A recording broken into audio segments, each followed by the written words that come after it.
has been solid the last couple games. Logan Heigl, Easy Jackson, solid wide receivers. Quentin Stewart playing the Y, and Logan Heigl kind of bounce around, play a little H-back as well. Out of the gun, Jackson Cavanaugh hands off. Big hole up the middle for Cooper Chard as he blasts past the 35 and rumbles past the 40 to the 41. Good start there for Salina Central, the Mustangs. Gain of 13 on a carry up the gut for Cooper Chard. Yeah, great job up front by that Mustang offensive line. Just a huge hole for Cooper Chard. He was easily the first down yardage before he was contacted by anybody on that Raylor defense. Cavanaugh now looking to throw. Quick toss to the right. Quentin Stewart's the future Oklahoma State Cowboy. Went with a 5-yard out route and got a little past the 5 yards there as he got to the 48. That goes for a gain of 7 as Salina Central looks to move the ball quickly here. Up front for the Mustangs, Kobe Saunders, Houston Griffiths, Jake Eisenhower, Evan Bishop, and Matthew Glim. In shotgun is Jackson Cavanaugh with 2 wide receivers, make it 3 here on the near side, and 1 to the far. Cooper Chard off the right hip of Cavanaugh. Second and short. Here's Chard, finds space up the middle. He blasts into Newton territory past the 45, and he gets roped down at the 42-yard line. Coming up with the stick is Davis Mick, the junior returner at defensive tackle, but a little too late as Cooper Chard rips off a gain of 11.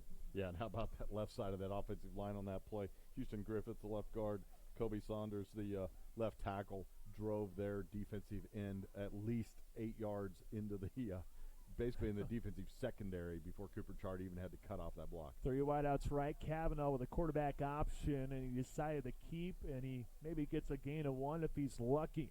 Luke Boston, junior outside backer, comes into the backfield, trips him up, but Cavanaugh did get back to the line of scrimmage.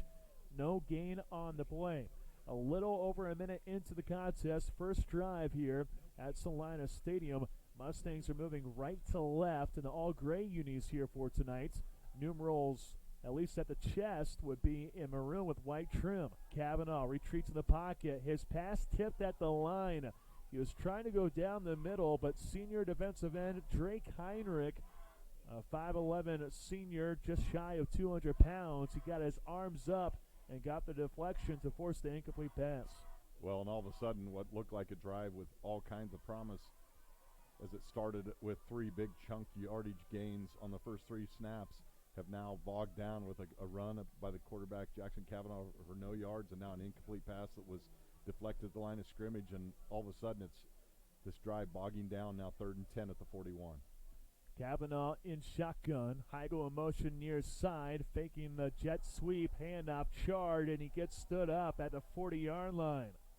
Pigskin goes for maybe a gain of 1, but the Newton Railers, they gang tackle him, led by the leading tackler for the Railers, Nick Antonowicz. Comes from a very athletic family.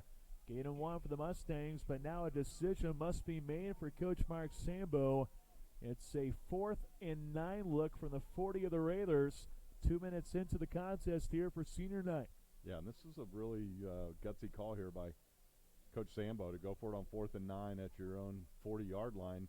You turn the ball over, you give Newton outstanding field position. Cavanaugh drops back to throw. Plenty of time, floats to near side. There's Quentin Stewart grabbing the football at the 30-yard line, and he extended that right arm and gets an extra yard on the play.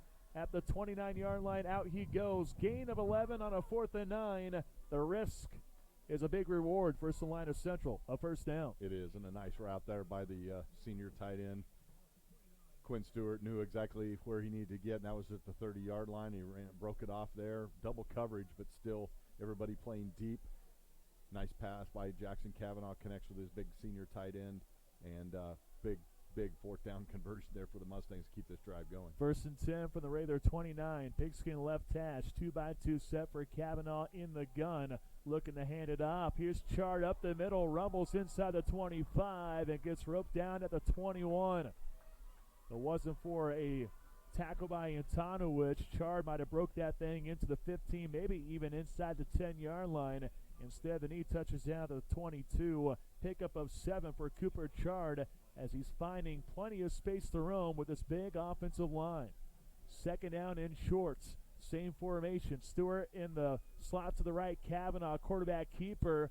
And he gets roped down. No, he gets stood up and then pushed back by a slew of Railers. Drake Heinrich, the one who got a pass deflection on this drive. He's the one that led the charge there for the Raider defense. No gain on the play, and a 3rd down and 3 coming for the Mustangs. Yeah, I'm kind of curious to see how Jackson Kavanaugh responds with that after getting dinged up last week at campus. Pat, you'll remember, missed about almost all of the second quarter with a knee injury, and he's got the brace on the right knee and doesn't look quite as explosive in the run attack so far here in the early going. Trips right, 3rd and short. Quarterback keeper left. Kavanaugh finds a seam, able to blast inside the 20, and gets pulled down at the 16-yard line. A pickup of 6 on a 3rd and 3. The Mustangs move the chains once again here on this drive as they're inside the next deck wireless red zone. Kavanaugh moving quickly. 3 wideouts right. Charg trying to go up the middle, but a penalty flag comes up in the air and falls down to the ground. Is there a timeout for the Raiders because a guy couldn't get off the field? That is the case. Head coach Chris Jackson, his 4th season, able to get a timeout in to ignore the penalty flag. So the clock stops at 8:24 here in the opening stanza. First drive of the game. Mustangs have a 1st and 10 from the 16 of the Raiders.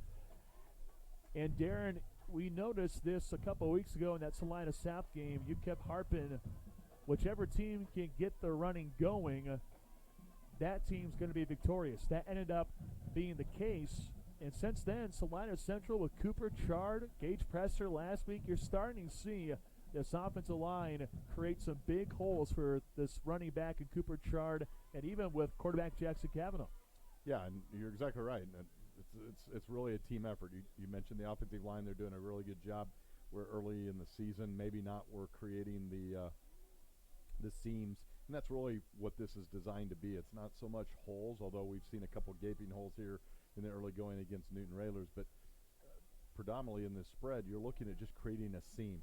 You spread out the defense, you get the secondary, the linebacker spread out in space, and all you want to do is create a seam there for those backs to be able to cut off of. We saw Taylon Peters do a great job of that last year, and now Cooper Chard getting a rhythm going. Kavanaugh pulls out late after the timeout, and a 1st and 10. Scrambles outside the pocket and gets popped hard at the line of scrimmage.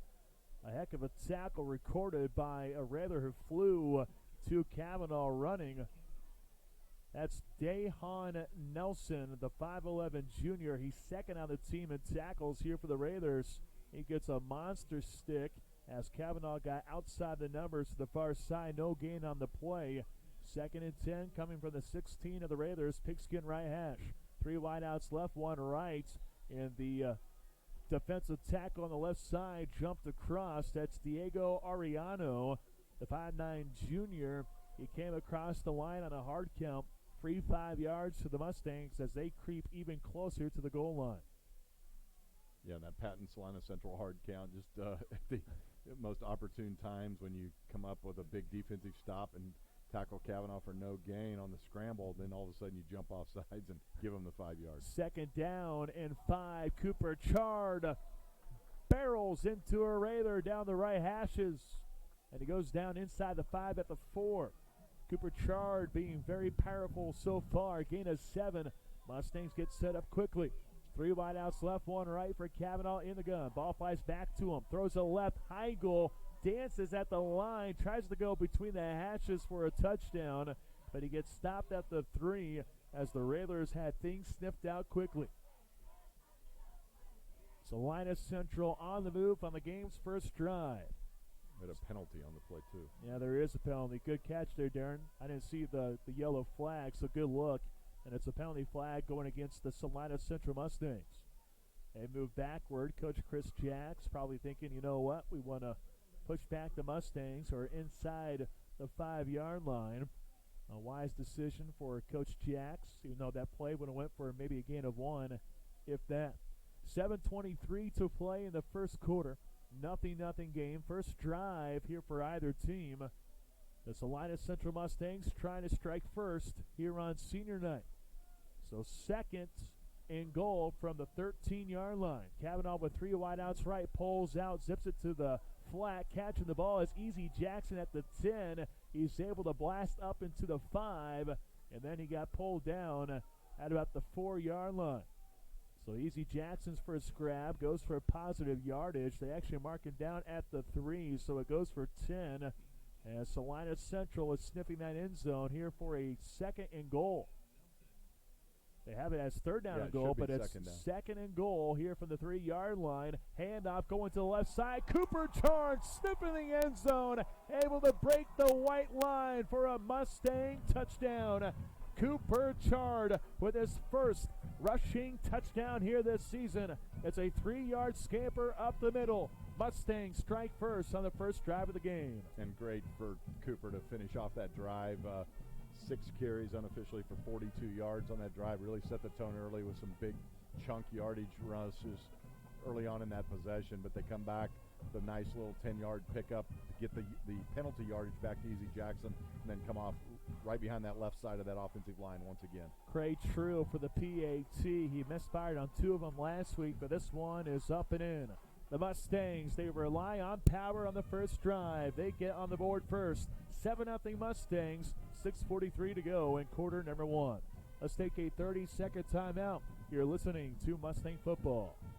At Mocha's, they get it. They understand your morning cup of coffee is more than just coffee. Mocha's knows that your favorite coffee drink is the only way to make your day flow. Fresh coffee, lattes, sandwiches, and more. Mocha's with 2 Salina locations, 916 East Crawford and 2424 South 9th, next to Freddy's. Your dream is out there. Protect it with American Family Insurance. Contact New Schaefer and Associates Incorporated today and dream fearlessly, because Darren New Schaefer and American Family Insurance have you protected. The New Schaefer and Associates Incorporated agency is located at 1528 East Iron Avenue in Salina. American Family Insurance.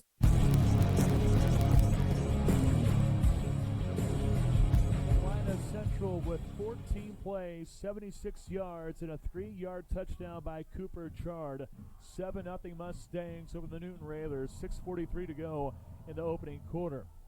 Craig True, ankle kick near side. It rolls and it goes by the returner. Wise decision for the returner to just let that ball go into the end zone, and Peyton Maxwell, had he picked it up, I think trouble was coming his way, but a good decision there for him. So the Raiders, they get a touchback as the ball rolls into the end zone. And Darren, how about that for a drive to open a game? What a statement drive for the Mustangs, at least offensively. Yeah, just pretty methodical, although a couple iffy right about the 40-yard line where it looked like that drive was going to stall out, and then you get the big 4th down conversion on the hookup from Kavanaugh to Stewart. Really kept things going, and then they did a nice job overcoming the penalty and getting 7. Ben Schmidt, the quarterback out of Newton, able to zip it to the right side. It's hauled in by Max Ruth, the 6'1 junior who's filling in for the injured Braden Boderwecki in the H position. The first offensive play for the Newton Raiders goes for 9 yards. A 1st and 10 from the 20 becomes a 2nd and 1 from the 29. Raiders are moving left to right. They have the all-white look here on the road. Numerals in black with gold trim. Helmets in black as well. Ben Schmidt in pistol. 2 wide receivers left, 1 right. H-back in motion. Ruth to the right, now back left. Handoff, nope. Keeping it is Schmidt, able to go outside the left. He got popped. The pigskin is free, and it's picked up by Salina Central. The Mustangs force a turnover on the 2nd play offensively for the Newton Railers. Yeah, it was Gage Presser over there. Put a helmet on football as Ben Schmidt. Really nice job of disguising the play and really caused us to be confused on where the ball was, but Gage Presser over there puts his helmet right on the football, and then you've got linebacker Brooks Burgoon right there. Johnny on the spot, pounces on it, and just like that, we saw this last week. Yep. Exact same thing, 2nd play from scrimmage offensively for Campus. Turnover tonight, 2nd play for Newton. Turnover. Kavanaugh looking to capitalize. Play action, tucks, runs, gets the corner to the right side, and he waltzes out of play at about the 20 to the far sideline. Gain of 9 for Jackson. Kavanaugh using those legs. Maybe he's listening to Darren Newshaper thinking, you know what, I got plenty of juice here with my legs. I might have been injured a little bit last week, but maybe it got some extra juice here for Darren Newshaper. But after the turnover, Mustangs trying to strike. They lead 7-0 over the Raiders. 5:49 to play in the opening stanza. A 2nd and 2 look from the 21. Kavanaugh with a hard count, now pulls back, as well as the 3 wide receivers out wide to the far side of the field. Everyone gets set. Kavanaugh has the ball. It's Cooper Chard bouncing at the line, able to move forward, has the ball past the first down marker at the 19, brings it to the 17-yard line. Gain of 4 or so on the play as the Mustangs are inside the Next Stick Wireless red zone for the second consecutive drive. The Mustangs are trying to capitalize like they did last week versus the Campus Colts. They won 47-0. Trips right, tight end left. Kavanaugh, quarterback keeper to the left side, following a big fella, able to work inside the 15, and then he plummets down at about the 13-yard line.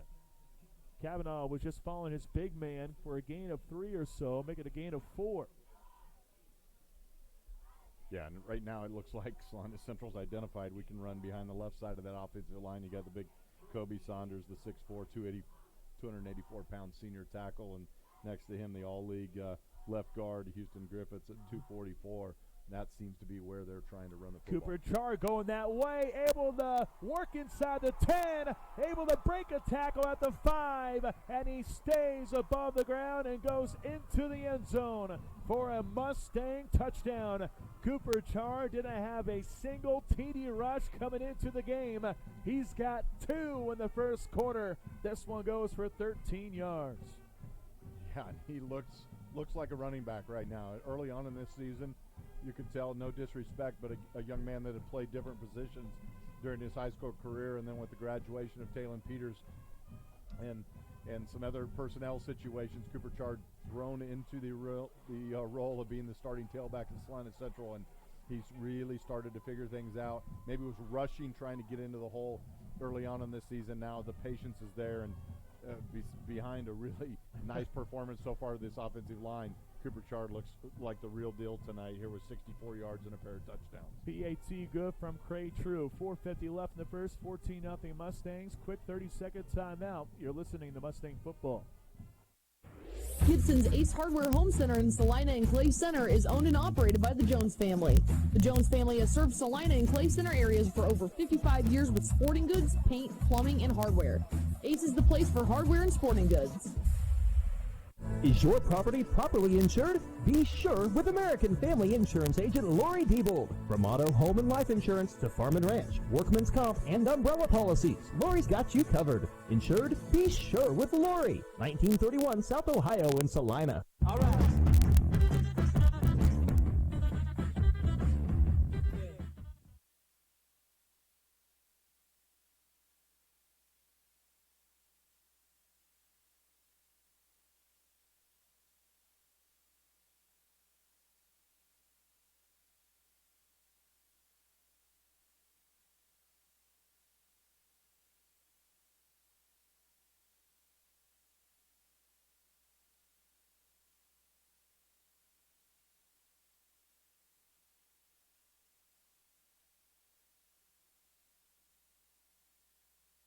Through the football. No, it's been all about Cooper Chard and the rushing attack here tonight.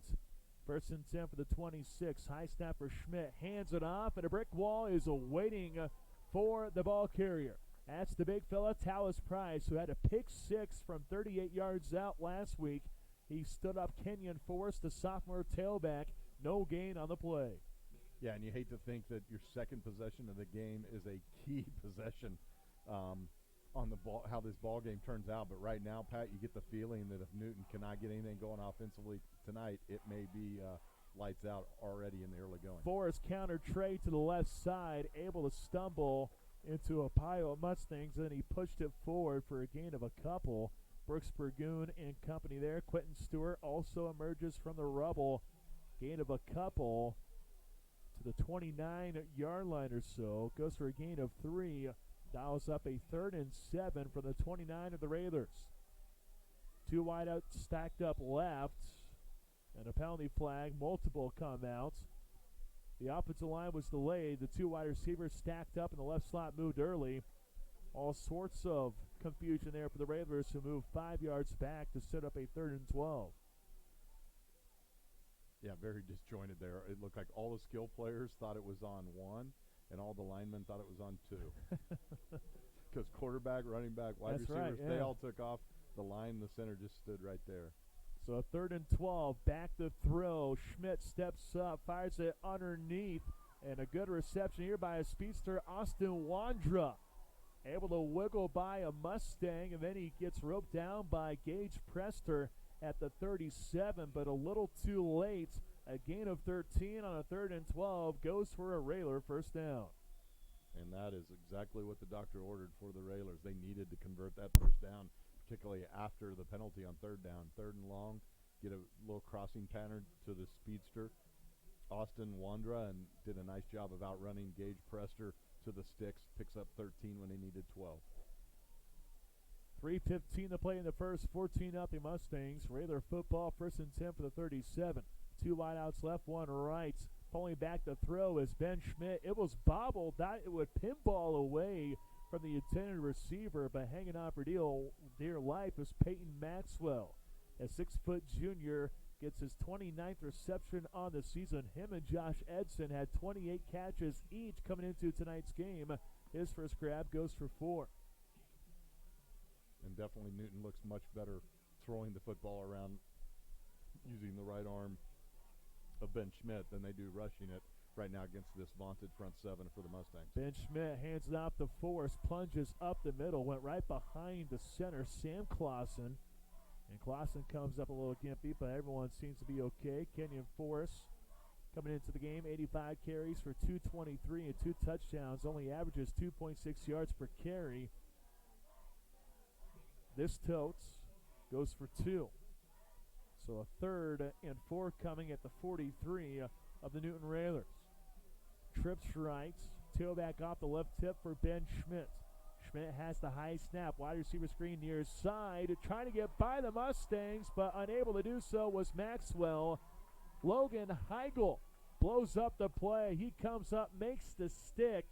No gain on the play, and that forces a Railer punt. Yeah, what a great read there by Logan Heigl, somebody that's normally not in that position, but he sniffed it out as soon as he saw the flanker lined up in the slot, stepped back. He read screen all the way, got around the receiver that was assigned to block him, and went up and took the legs out from under Maxwell. Big 3rd down stop by the Mustangs. They're now going to get the ball back. High snap, but really an in, and the punt nearly blocked. The flag does come out because Dehan Nelson got ran into. Unfortunate there for the Mustangs. Brooks Burgoon came flying in, and his momentum carried him all the way into the punter. It was a 4th and 4, so no matter if it was running into the kicker or roughing the kicker, it's going to be a first down for the Newton Railers. So the drive continues for Newton as the Railers, who are behind 14-0 with 1:18 to go, they have an opportunity here to continue the drive, and maybe Second Life can get them on the board. A team that is 2-3 for 2019.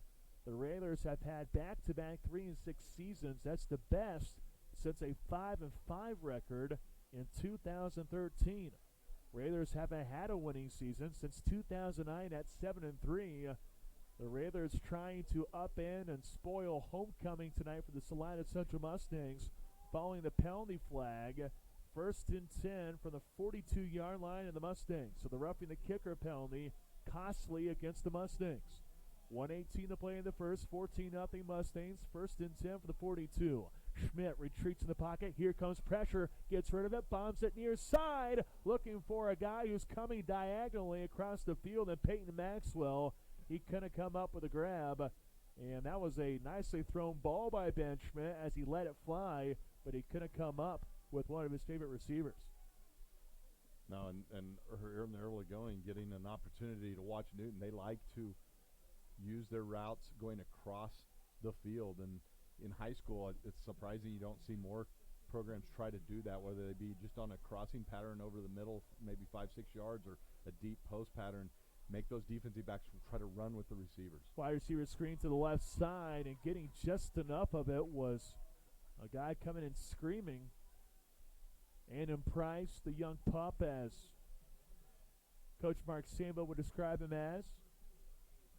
Check that, make that Gage Prester. Gage Prester is the one who got the stick on the receiver on the far side. The grab was made by Austin Wandra, trying to break it, But Gage Presser making a headsy play, only goes for a gain of 3.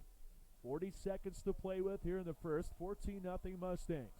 3rd and 7 from the 39 of the Stangs. Pigskin left hash. 3 wide receivers to the right side. Schmidt. Here comes pressure off the 5-step drop. Able to find a leaky tube out of the backfield, and Kenyon Forrest went up the middle, got yanked down by 2 Mustangs. Israel Torres was there, as well as Quentin Stewart's. The Pigskin goes to the 35-yard line, good for 4 yards, and more than likely 4-down territory for a 4th and 3 from the 35. The Railers have to go quickly, though. Game clock down to 2-1, and now the time has run out for the Newton Railers. They'll get a second to think about this 4th down play, 4th and 3 from the 35 of the Mustangs, when we come back after a minute timeouts. Salina Central 14, Newton nothing. You're listening to Mustang Football. Are you planning to buy or sell a home or business? Ask for Emma. Emma Bixby, a licensed realtor with Coldwell Banker Antrim Piper Wenger Realtors, is eager to put her years of experience and real estate knowledge to work for you. Remember, real estate dilemma? Just ask for Emma. Hi, I'm Dr. Robert Murphy from Eye Care Associates of Salina. If you're ready to see what you've been missing, we'd love to welcome you to the Eye Care Associates family. To schedule an appointment, go to eyecaresalina.com, then click Request Appointment. That's eyecaresalina.com. Go Mustangs!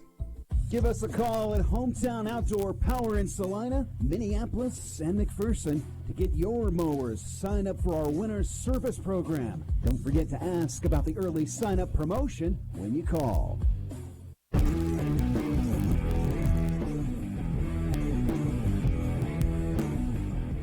Central Mustangs, we have a quarter to go before we get to the homecoming festivities. Mustangs are up 14-0 over the Newton Railers. It is Railer football, 4th and 3 from the 35 of Salina Central. 2 wideouts out far, and a wide receiver in the right slot for Ben Schmidt in shotgun. Railers moving right to left. Mustangs showing blitz. Schmidt sets up his feet, pump fakes, now launches far side, has a receiver, but it's underthrown. Sliding back at the 12-yard line was the intended receiver, and Peyton Maxwell, but Ben Schmidt underthrew the ball, allowing Salina Central to get the ball back after the turnover on downs. Yeah, just a double move there, the pump fake. They tried to run the little hitch pattern. Got the entire secondary on that left side of the defensive formation pad to bite on that little pump fake, and he snuck the receiver behind it, and just the ball, as you called it, underthrown. Had the receiver, Max Ruth, maybe just stopped in place. He could have caught that for first down yardage, but nevertheless, turnover on downs. Mustangs back out there offensively. 1st and 10 from the 35. Cooper Chard rumbling, bumbling, and stumbling past the 40, past the 45, and then he touches down at the 46. Who's this guy, Darren Newshafer? Cooper Chard with a rip of 11 yards straight up the gut. Well, I think it's just continued repetitions through practice after practice after practice. He just is looking much more comfortable. He's always been more of a straight-up runner. Not as low to the ground as maybe some other running backs that Salina Central has shown over the last couple decades. But Cooper Chard, a very athletic young man, now starting to catch his stride, no pun intended, as the running back for the Mustangs. So Cooper Chard in the Salina Central front line, dominating this game so far. Following the latest carry, 1st and 10 from the 46. Pigskin between the hashes. 2-by-2 set. Everyone in stacked up, though. Heigl in motion near side. Gets a little tap. Breaks a tackle. Trying to get the edge. Flag comes out.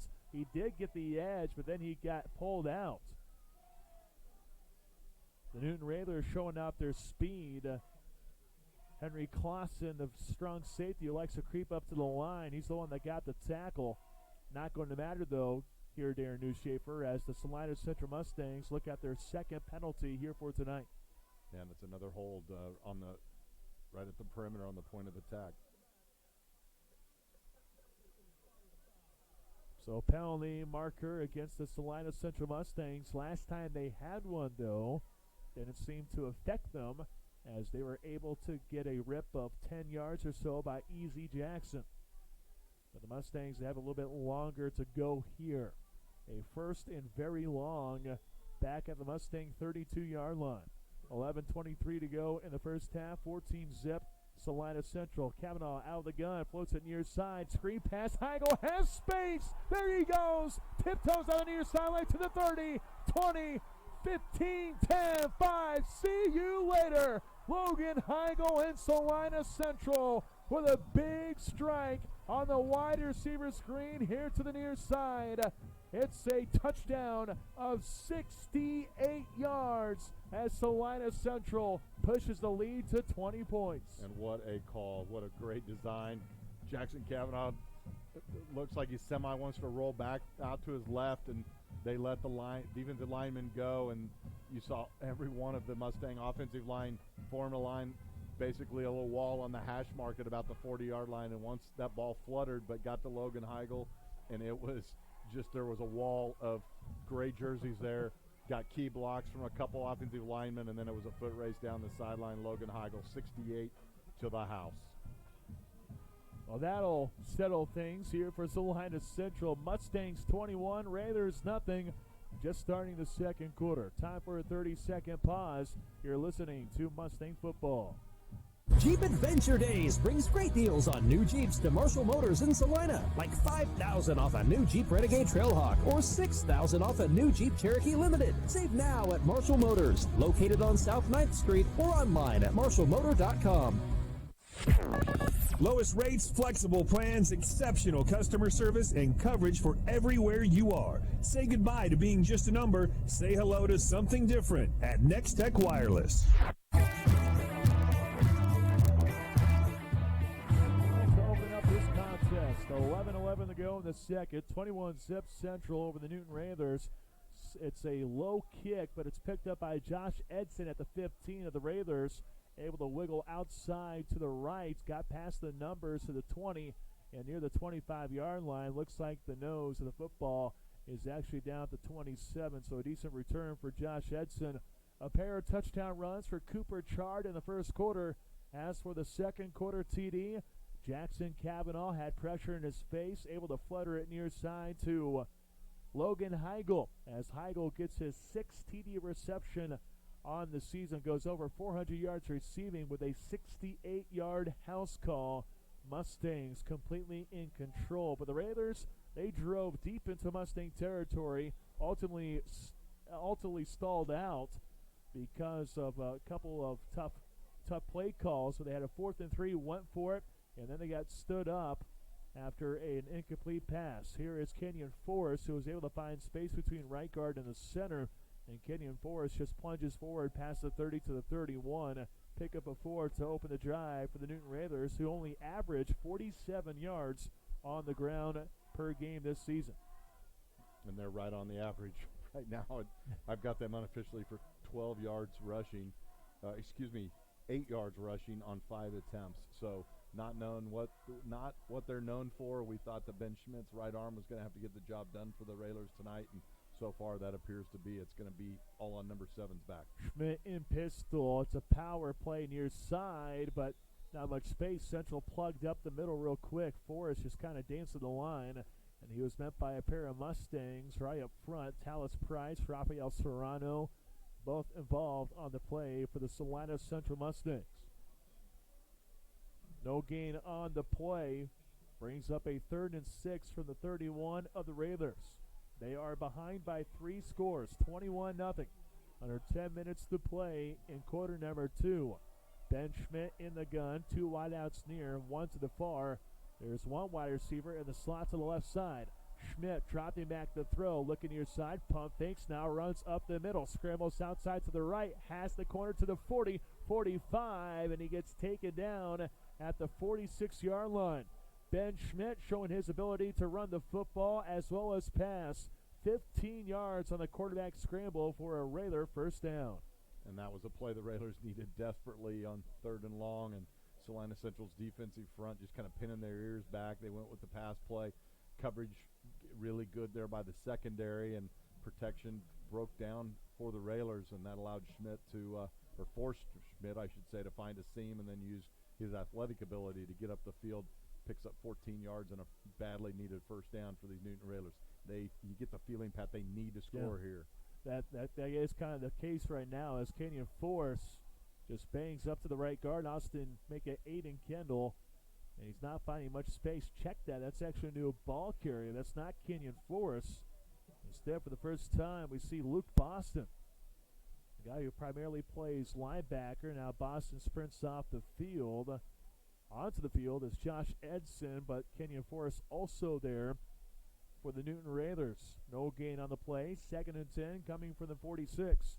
9 minutes to play with here in the first half. 21-0 Mustangs. Adds an motion to the far side. Gets set with 2 wide receivers to the left side. Ben Schmidt pulls back. Pump fakes, now floats it down the far sideline. Edson almost made an incredible one-handed grab in Mustang territory at the 31-yard line. But good coverage on the play for Salina Central as the Mustangs force an incomplete pass. That was stride for stride was the secondary over there, and it looks like that is Dakota Hogan. Dakota Hogan, yep. Exactly. Can't see that far. Well, the far maroon side and of the field, gray makes it a little difficult. Yep. And you're seeing Logan Heigl getting a lot of reps here at this cornerback position as they've now rotated Gage Presser back to the safety position. So a new look here for the Mustang defense. Ben Schmidt out of the gun, dumps it underneath. Then 2 Mustangs fly to the receiver, and the ball is free and recovered by Salina Central.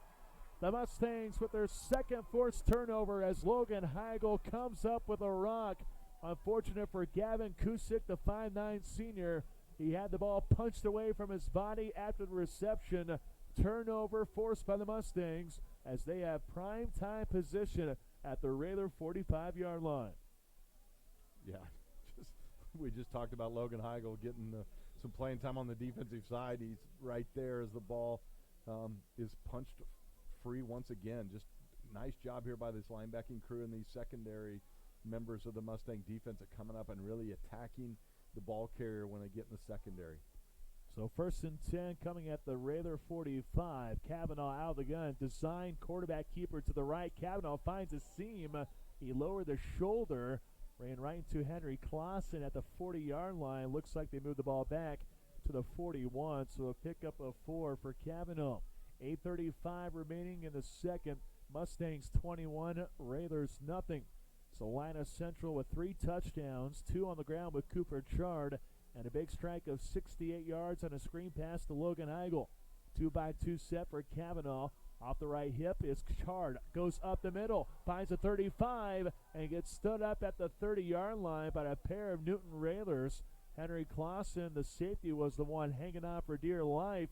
But another big chunk of yardage for Cooper Chard, who's probably averaging 10 yards a carry. That's a gain of 11, Darren Newshafer. Yeah, 8.6 yards, 10 carries now for 86 yards and a pair of touchdowns for the senior tailback. That's here not on senior bad. night. That's not too bad. 4 wide receivers out there. Cavanaugh looking left. The play is blown dead. False start against Salina Central. The play looked kind of funky, and Quentin Stewart's looking at Mark Sambo, so maybe it's going against the future Oklahoma State Cowboy. But -5 yards for the Mustangs. Back they go to the Raider 35, facing a 1st and 15. 8:13 to go in the second. Salina Central with a 3-touchdown lead, 21-0 over the Raiders on homecoming nights as well as senior night. Now, it's not the final home game for the Mustangs. They have one next Thursday against the Maize Eagles. Quinn Stewart in the slot to the left. 2 wide receivers join him out there out wide. Cavanaugh looking that way. Pump fakes, looking to go down the middle. Instead, he bombs it down the far side. It's caught at the 5 and going into the end zone for a touchdown. The Mustangs relying on Logan Heigl with another big TD. This one's a TD of 35 yards. Logan Heigl coming into the season. Coach Mark Sambo said that this guy is going to have a huge season. And that has been the case. 7 touchdowns in 5+ games. And a couple big strikes here tonight on senior night. PAT for Craig True is true. 28-0 Salina Central. 7:44 remaining in the second quarter. We'll be back after 30 You're listening to Mustang Football. Vanderbilt's in South Salina has the largest in-stock boot inventory in Kansas, and their jean inventory's in the thousands. Their scrub selection at Vanderbilt's is second to none. That's Vanderbilt's in Salina, where a gift card is always the right size. You need an investment plan that helps you know exactly where you stand now, tomorrow, and in the years to come. Call or stop by Wells Fargo Advisors to see what process does just that. 118 West Iron, downtown Salina, 825-4636. Wells Fargo Advisors is a trade name used by Wells Fargo Clearing Services, LLC, member of the SIPC.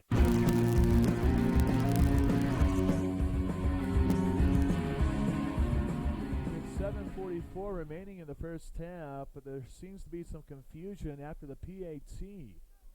Craig True booted it through following a Logan Heigl TD strike, 35-yard TD reception. Now the Whitecap separates himself from Coach Mark Sambo. And it looks like there is a penalty flag against the Mustangs. Was it an illegal substitution? Well, he called it a 10-yard penalty, so it's got to be holding. Yeah, you would think. Illegal substitution would be a 5-yard Yeah, variety. that's true. How often do you see a referee looking for a holding call on a PAT? That doesn't happen too often. I can't tell you the last time I saw a penalty flag for holding on a point after try. Central has been caught with 2 holds already here in the first half. This will be the third one. So Craig True has to back up, and this is essentially a 30-yard field goal try, although it will only count for 1 point. So it's 27-0. True line drive, able to clear the bottom post. So it doesn't matter in the grand scheme of things. Just adds to the penalty counter there for Salina Central. The Mustangs boast a 28-0 lead over the Newton Raiders. 7:44 left in quarter number 2. First quarter, Cooper Chard, pair of TD runs. Second quarter, the Logan Heigl show. Seeing seniors all across the board on the football field getting touchdowns here tonight, Darren Newshafer. Yeah, Pat, and I'm not the smartest apple in the bunch, but I look at the stat line. I see Logan Heigl's caught 2 passes, 103 yards, both of them are touchdowns. I'd say throw it to Logan Heigl. I mean, he's pretty efficient. When you look at his numbers, 21 receptions coming into tonight's. 5 of the 21 receptions went for 6. Now you can say 7 of the 23 have gone for 6. I don't know about you, Darren, but when you get a third of your receptions going for scores, I think you're doing something right. Like I said, throw it to 27. Craig True, angle kick far side. Unfortunately, the ball rolls out of play, so a penalty flag comes up as the Newton Raiders get great field position. You know, that's pretty efficient work. I expect it from a guy like Quinn Stewart because last year the guy led the Mustangs with 6 touchdown receptions. Quentin Stewart had 12 total receptions, 6 went for touchdowns. That's half of your receptions going for scores. So Logan Heigl has some work to do in terms of catching up to the big fella Quentin Stewart up front. But Logan Heigl, what a season. We saw Cooper Chard develop over the last couple weeks. Logan Heigl is a guy who's really developed over the last couple weeks as well. You're exactly right. And really this offense is starting to catch its stride. And we, again, going back to that South game, we talked about if they could establish the run game, but it's really been this rushing attack sets up the passing attack for the Mustangs. We're seeing that tonight with Chard's success, now creating openings in the secondary. Here's Ben Schmidt able to rope it across the middle, and coming up with a grab in traffic was Peyton Maxwell. 3 different Mustangs in the area. Dalen McKnight was the one who banged into him. Gain of 8 on the play. 2nd and 2 coming from the 43-yard line of the Raiders. The Newton Raiders are trying to get something going, but unfortunately for them, they've suffered from 2 turnovers and a turnover on downs. 2 wide receivers out to the right, 1 receiver wide out left. Man in motion now sprinting across the near side. Instead, handoff Kenyon Forrest. He runs into a Mustang and strong legs and strong thighs, able to push the pile all the way to the midfield marker. So Kenyon Forrest with his longest run of 7 yards. It goes for a Newton Raider first down. The Newton Raiders, their 2 wins here for this season. They came on a final play from scrimmage. 27-24 double overtime win over Campus. And last week, a 24-21 win at Hutch. First and 10 right at midfield. 6.5 to go. First half, 28-0 Mustangs. Out of the pistol, Ben Schmidt gives it off, and he runs into 4 to 5 different gray jerseys in the middle. The pigskin does go to Mustang territory, so 2 yards gain for Canyon Forest. But Tallis Price and so many other Mustangs are right there swallowing up the hole. Yeah, it's just been tough sledding for this Newton offensive line to find any type of seam that they can develop in that front seven. Just Salina Central, first of all, they're bigger, taller. Yeah. It's kind of interesting to watch the two lines come together before the snap. Schmidt floats a pass far side, and there's Josh Edson. This guy can play. Caught the ball outside the numbers at the 39-yard line. Pick up a 9. I'm telling you, this Josh Edson kid is very athletic. He only has 1 touchdown here for 2019. But when you watch tape, you can just tell teams are keen on him, and you can tell that Mark Sambo has been trying to keep him away from that football, but unable to do so there. First and 10 for the Railers at the Mustang 39. 2 wide receivers right and 1 left. Mustang showing blitz. High snap. Delayed handoff going near side is Canyon Forest, but he was yanked down behind the line of scrimmage. It's the former Southeast of Saline Trojan, Dalen McKnight, the 6'2 senior backer, with a big stop in the backfield at the 46-yard line. Loss of 7 on the play. Yeah, McKnight, just a long, rangy outside backer, kind of stand-up defensive end, if you will, and he's just across that line of scrimmage, and it looked like the ball carrier, Kenyon Forrest, thought he could outrun him, but the long arms of Dalen McKnight, grabbed Kalen Forrest for a 6-yard loss. Ben Schmidt gets drilled as he launches far side, and almost making the grab was Peyton Maxwell. I think he was expecting contact from Craig True at the 20-yard line in his back. Maxwell had the ball go to his black gloves, but he couldn't come up with a rock. So a 3rd and 17 coming for the Raiders, who are behind 28-0. 5:01 to go in quarter number 2. Yeah, interesting. Looked like Peyton Maxwell had that football and was going to come down with it, although he was standing right next to the defensive, or the safety in that case, Craig True, but True did a nice job of just batting the ball down as Maxwell brought it down. Ben Schmidt retreats in the pocket, bombs it far side, jump ball into double coverage, and Josh Edson pleading for a penalty flag, but he's not going to get one. Well covered by 2 different Mustangs. Dakota Hogan and Craig True were both there, teaming up for the pass deflection, dialing up a 4th and 17 for the Mustang 46. I wonder what 4th-year head coach Chris Jacks does in this situation. He thought about for a second, maybe this is 4-down territory, but then he second-guesses himself. He brings out the punt unit. Although the last time the Raiders punted the football, a penalty flag went against the Mustangs, a roughing the kicker penalty.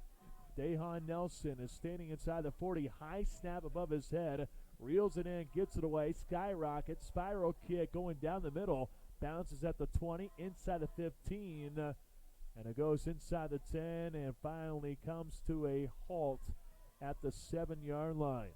Nonetheless, Salina Central sporting a 28-0 lead over the Newton Raiders, 4:40 to go in half number 1. We're 4:40 away from the homecoming festivities. Darren Newshafer already gained the crown from me up here for all of his hard work. I guess that makes Michael St. John the homecoming queen. Sorry, Darren. I guess you and Michael St. John have to share that category there. But nonetheless, here we rock and roll. 1st and 10 for the 7. Kavanaugh in the end zone, able to take off. Goes near side of the 15, past the 20, and he gets hit at the 25. And a couple Raiders hop on him as a flag comes in really late.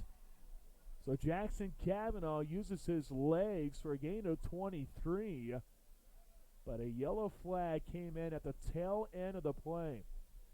I don't know if there was a late hit by Drake Heinrich or maybe even Diego Ariano, but Coach Mark Sambo has his headset off and he's talking to the officials. Well, a great recognition there by Jackson Kavanaugh on that play. It was designed to be another screen pass to Cooper Chard, and the linemen let, as they're supposed to do. We'll wait for the officials' call. as the line is designed to you do. thought there for a second. Coach to do is that to let the defensive line come forward, make them think they've got a big rush on the passer on Kavanaugh, the quarterback, and then you dump the ball off. You got the offensive lineman out there blocking.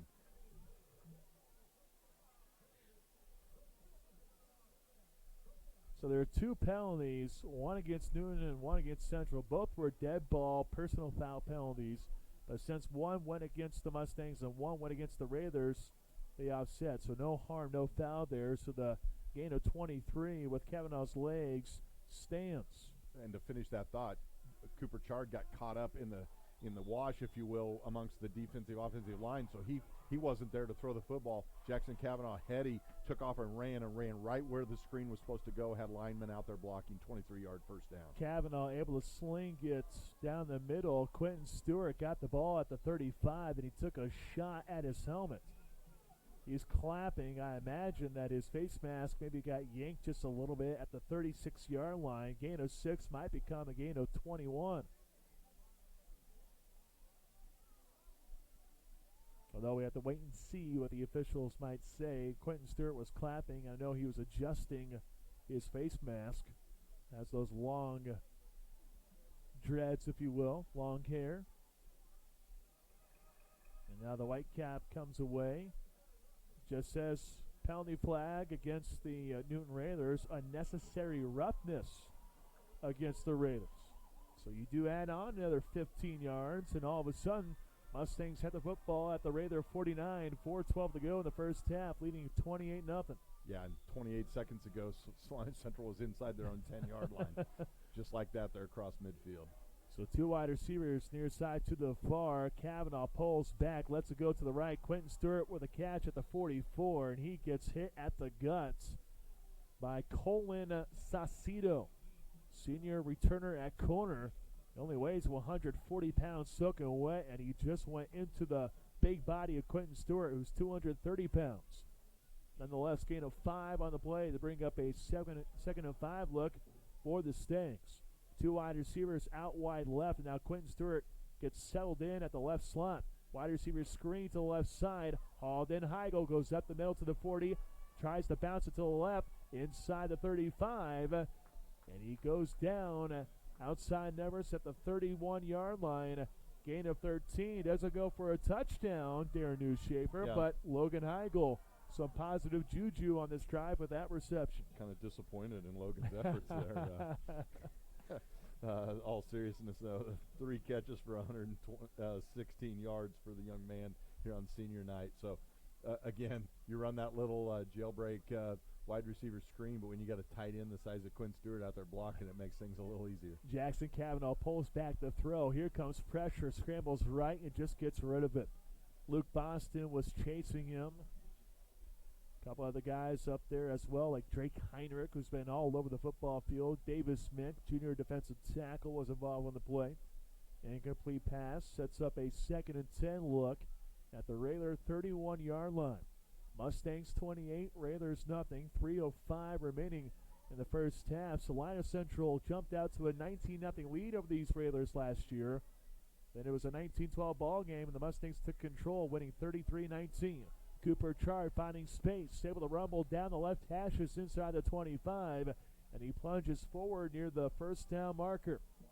He's a yard shy, but a gain of 9 following the left side. Kobe Saunders and Houston Griffiths once again. And still plenty of time, 2:45 clock rolling here as we get close to intermission, but now that Salina Central's nearing the red zone, plenty of time with their full allotment of timeouts as well. So a 3rd and 2 up the middle. Jackson Kavanaugh finds roaming space, able to go inside the 15, inside the 10, and he's popped hard between the hashes just before the 5, down at the 7-yard line. Jackson Kavanaugh with a rip of 16 yards, setting up the Mustangs 1st and goal inside the next tick wireless red zone at the Raiders 7-yard line. Trips left and wide receiver out wide to the right. Kavanaugh hands it off. Chard left side, goes into the end zone, untouched for a Mustang touchdown. Chard just wiggled by 3 different Raiders, went by his own offensive line, and it's a hat trick in the first half for Cooper Chard. And how about the young man's effort, Cooper Chard, as you called it, no touchdowns on the year rushing the football coming into this game. Now we haven't played 2 complete quarters yet. He's already got 3 here in the first half for Salina Central, and I've got him unofficially. That 7-yard touchdown plunge takes him over the century mark. So what a memorable night here on senior homecoming night for Cooper Chard. Not a bad day. Craig True, his PAT blocked at the line, so the score remains 34-0 in favor of the Mustangs. 2:11 to play here in the first half. Let's take a 30-second timeout. We'll come back with more. You're listening to Mustang Football. Stop by Freddy's Frozen Custard before or after the game. Try Freddy's world-famous mouth-watering steak burgers or celebrate with a victory frozen custard. Freddy's Frozen Custard, 2420 South 9, next to Mocha's in Salina. Your dream is out there. Protect it with American Family Insurance. Contact New Schaefer & Associates Incorporated today and dream fearlessly because Darren New Schaefer and American Family Insurance have you protected. The New Schaefer & Associates Incorporated agency is located at 1528 East Iron Avenue in Salina. American Family Insurance. Your home for the Salina Central Mustangs. Sports Radio 1150 KSAL, Salina, a Rockingham media station. Second quarter, Salina Central 34, Newton nothing. Running up the ball, Craig True. It's a knuckler kick on the ground, picked up at the 15-yard line, trying to find space as the return man. And able to go to the outside edge to the right was Peyton Maxwell, but he's not going to find much space. Runs out at about the 27-yard line. Darren, you and I were just talking just moments ago. 34-0 Mustangs here. It was 47-0 against the Campus Colts last week. Not too shabby for the last 6 quarters. No, that's kind of what you design it for. You know, score lots of points on offense and hold the other team to no points. You're going to probably have some success. And just kind of fun to watch a group of Mustangs right now kind of coming into their own, finding their identity, and really playing with a lot of confidence on all over this football field right now, both sides of the line of scrimmage. 1st and 10 for the Raiders at their own 27. They have 3 timeouts remaining here, but they start this drive with a handoff. Kenyon Forrest able to go down the middle, and he's able to work up to the 35-yard line. Gain of 8 just with a plunge up the middle. If you're the Raiders, you have plenty of time here. All 3 timeouts in your back pocket. The Raiders do get the football to open the second half. Last week we had a running clock going into the second half. Don't know if we'll reach that or not, but nonetheless, Raiders, they have time here. 2 wideouts near side for Schmidt out of the pistol. Out of the backfield is Kenyon Forrest. Makes a reception, makes it be a miss. Trying to get the corner on the near side. He gets tripped up at the 45. Gauge pressure there, hit him low. They actually mark him out at the 44. Gain of 9. Clock stops. 1:23 left. Raiders down 34-0. The Raiders do have plenty of time, and I'm sure Coach Jacks, knowing him because he's such a great coach, you know that these Raiders have practiced this time and time again. Schmidt dropping back to throw, squares his shoulders, dumps it in the middle. Coming up with a grab, Peyton Maxwell at the far hashes. He gets hit by Brooks Burgoon at the 45, but it goes for a gain of 11. Clock stops at 1:06. Now rolls as the Raiders are in Mustang territory. Yeah, and right now Salina Central defense, after having played pretty much primarily man-to-man defense here in the secondary through the first half, is now being caught in a zone, and a nice job by the Raider receivers of finding a little spaces in that zone and then squatting right there, and a nice job by Schmidt getting the football to him. Back-to-back completions, as you called it, Pat, gets Newton across midfield, now at the 45-yard line with just over 1 minute at 1:01 to go here in the second quarter. So timeout taken from Coach Chris Jacks on the far side. 1:01 left, 34-0 Salina Central. You know, this Newton Raider team, 2-3 this season. They opened the season with a 20-point loss to Beeler, 34-14. 63-7 loss at Derby, 44-7 defeat to Mays. When I look at this Newton Raider squad, I like what I see, at least from this junior quarterback Ben Schmidt. Colton Davis was such a do-it-all player last year. He led the Raiders in rushing and passing at quarterback. and now he's tearing it up at Ottawa University this season as a freshman. 1st and 10 for the 45. All-out blitz. A pass over the middle and an incompletion. Trying to come up with a grab was Max Ruth, but a good stick by Brooks Burgoon to force the incompletion. Brings up 2nd and 10. 2 seconds went off the clock. But Colton Davis last year, Coach Mark Sambo talking to him, he felt like that maybe he was the best quarterback in the league a season ago. As the Railers finish 3 and 6. 2nd and 10 for the Mustang 45. Ball right hash. Dropping back the throw is Ben Schmidt. Pressure hits as he lets it fly to the far side. Jumping up in the air and coming down with the ball. That's the superstar, Josh Edson. Very athletic wide receiver, able to leap up into the sky. Makes the grab at the 22-yard line. Gain of 23, the longest reception for Edson here tonight. Yeah, really well-thrown football from Schmidt, and then even a better catch by Edson there against the boundary. Overcame a defensive holding there on the coverage, and still was able to make the catch, pick up a first down. And now 3 first downs here on this drive. Newton's down nearing the red zone, still not there yet. 51 seconds to go, down to 1 timeout. Raiders moving right to left. 1st and 10 for the 22. Here comes the pressure. Schmidt goes near side. He gets rid of it. Wobbly ball. Quentin Stewart was trying to get the sack. Also giving chase was Rafael Serrano as Ben Schmidt gets picked up. And oh no, we do have a flag as well, but Ben Schmidt comes up limping. Well, that's got to be intentional grounding. Yep. Schmidt should have gotten rid of it after his initial receiver wasn't open. And once the protection broke down and he was getting chased by at least 5 or 6 Mustang defenders, did not get the ball back to the line of scrimmage, and the white hat came over, throws the flag down right at the point where Schmidt was tackled, or would have been tackled had he had the ball, and so it goes down basically as a sack or the same as. So yeah, Schmidt trying to gut it out. He is really showing his injury right now. He is really hobbling. I think it's his right ankle that's kind of the problem right now. He's trying to favor that side a little bit more. So after the incomplete pass, intentional grounding, it's a 2nd and long from the 42. Ben Schmidt sets up, zips it right, and almost was a pick 6. Dakota Hogan was standing right there at the 32. Had the ball hung up in the air for 2 seconds longer. Dakota Hogan makes the pick, and he would have been wide open. Just went down the far side of the football field. The closest Railer would have been back down in North Newton.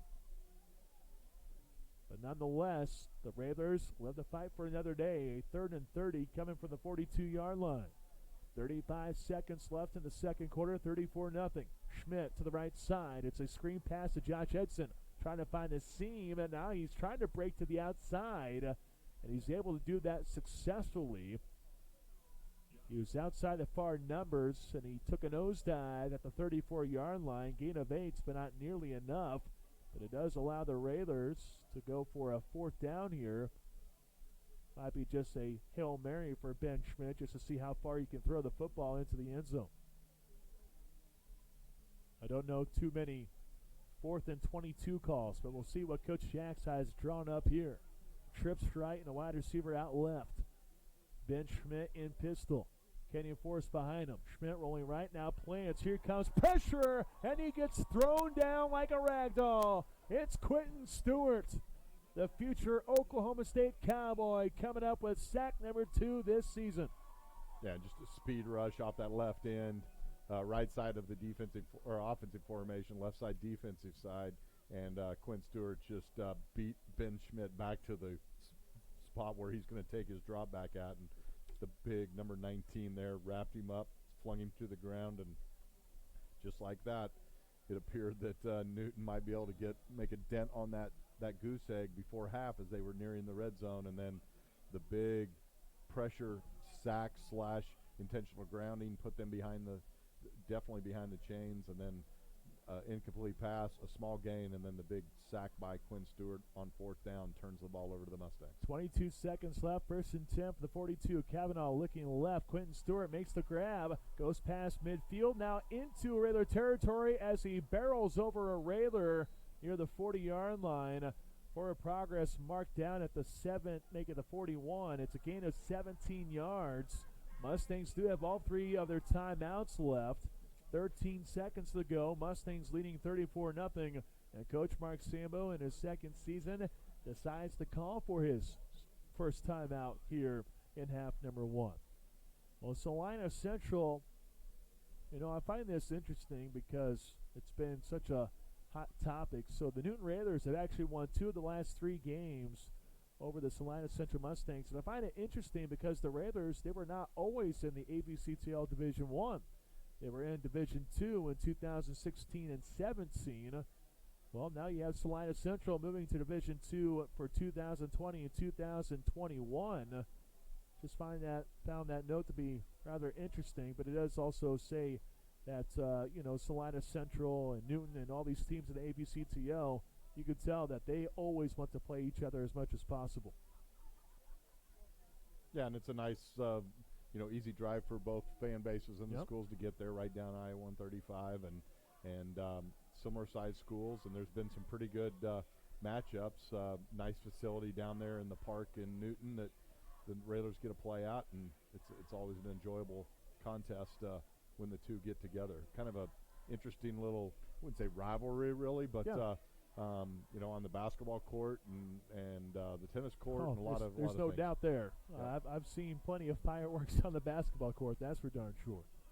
First and 10 for the 41-yard line of the Raiders. 13 seconds left. 3 wideouts right. Kavanaugh looking down the middle. Pump fakes now, rolls to the left side, has space as he runs past the 35 and out of play at the 30, killing the clock with 6 seconds to go.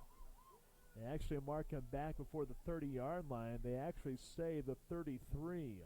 How is that? So only a run of 8. Yeah, I don't know how that works, because I thought for sure Kavanaugh would have. He went out of bounds. At least had the first down marker, but guess not the case. Yeah, I don't know how that works. We'll have to go back and watch that on film, but he easily got to the 30-yard line and wasn't anywhere close to being out of bounds, at least from what I could tell. Yeah, well, 6 seconds left, so trips left here for Kavanaugh. Last play of the first half, more than likely. Design roll out right. Kavanaugh steps up, guns it far side, and it's picked off. That's Colin Saucedo, and he just goes down at the 15-yard line. So Kavanaugh throws his 5th INT to close out the first half. But that was the only blemish for the first 2 quarters for homecoming night for the Maroon and Silver.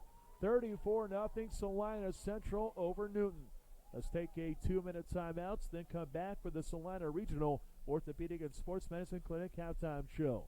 You're listening to Mustang Football. Area athletes and even weekend warriors have a big home field advantage.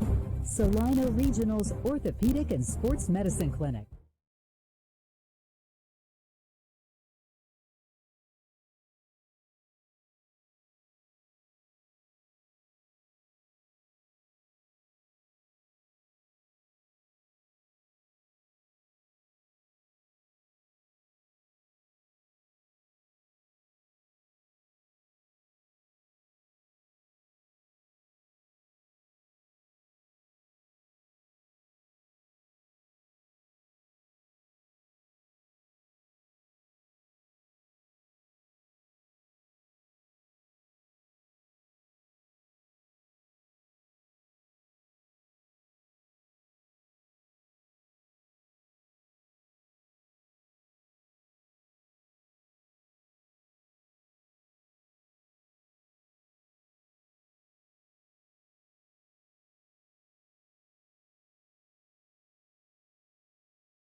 tonight to me, Salina Central's offensive line as a whole.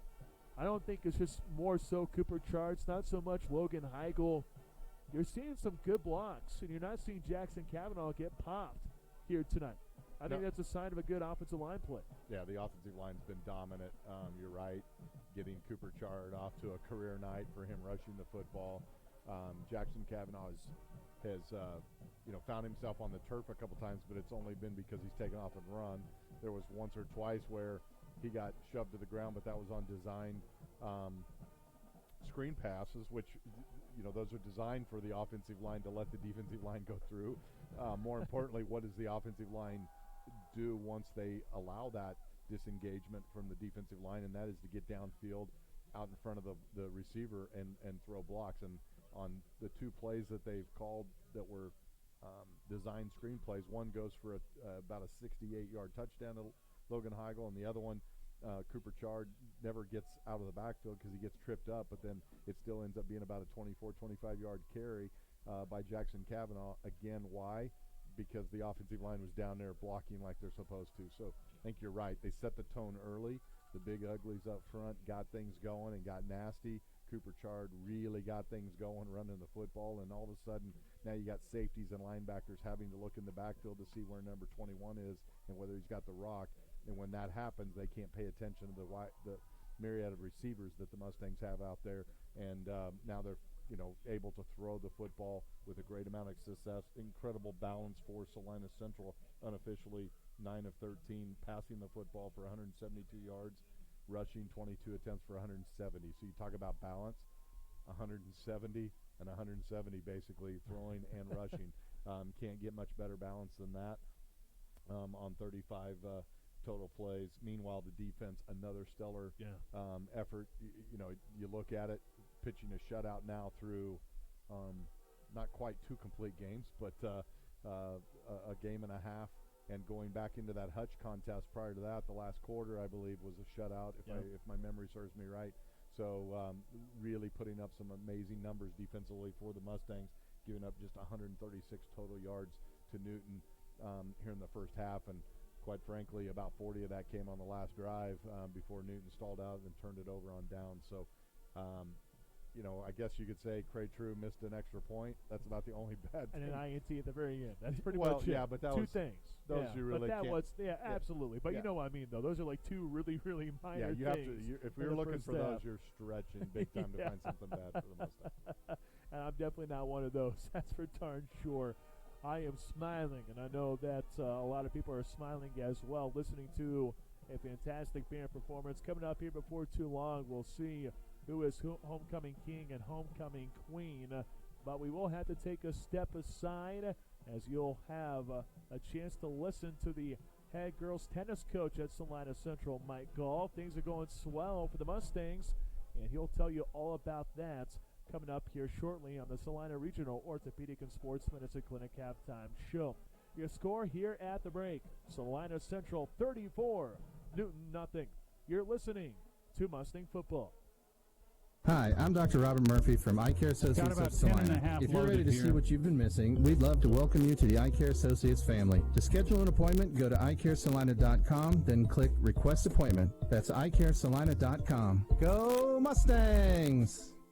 Give us a call at Hometown Outdoor Power in Salina, Minneapolis, and McPherson to get your mowers. Sign up for our winter service program. Don't forget to ask about the early sign-up promotion when you call. Ram Power Days brings great deals on new Ram trucks to Marshall Motors in Salina, like $9,000 off a new Ram 1500 Bighorn or $10,000 off a new Ram 1500 Laramie. Save now at Marshall Motors, located on South 9th Street or online at marshallmotor.com. Is your property properly insured? Be sure with American Family Insurance agent Lori Diebold. From auto, home, and life insurance to farm and ranch, workman's comp, and umbrella policies, Lori's got you covered. Insured? Be sure with Lori. 1931 South Ohio in Salina.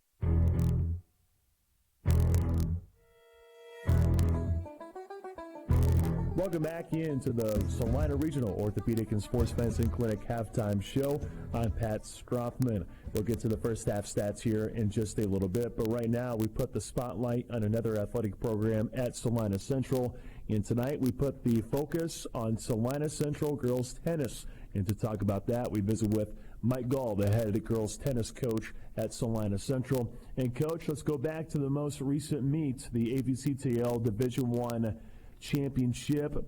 It was a nip and tuck day, I would say, for the most part, but you came out on top, edging Salina South by 3 points. You had 45 points, while Salina South ended up with 42. It's probably great to see South and Central both be right up there near the top. But, you know, what's really interesting is South had really good performances. I'm not saying your team didn't, but your depth is what prevailed in that AVCTL Division I meet. Just your thoughts at the last meet that you guys had.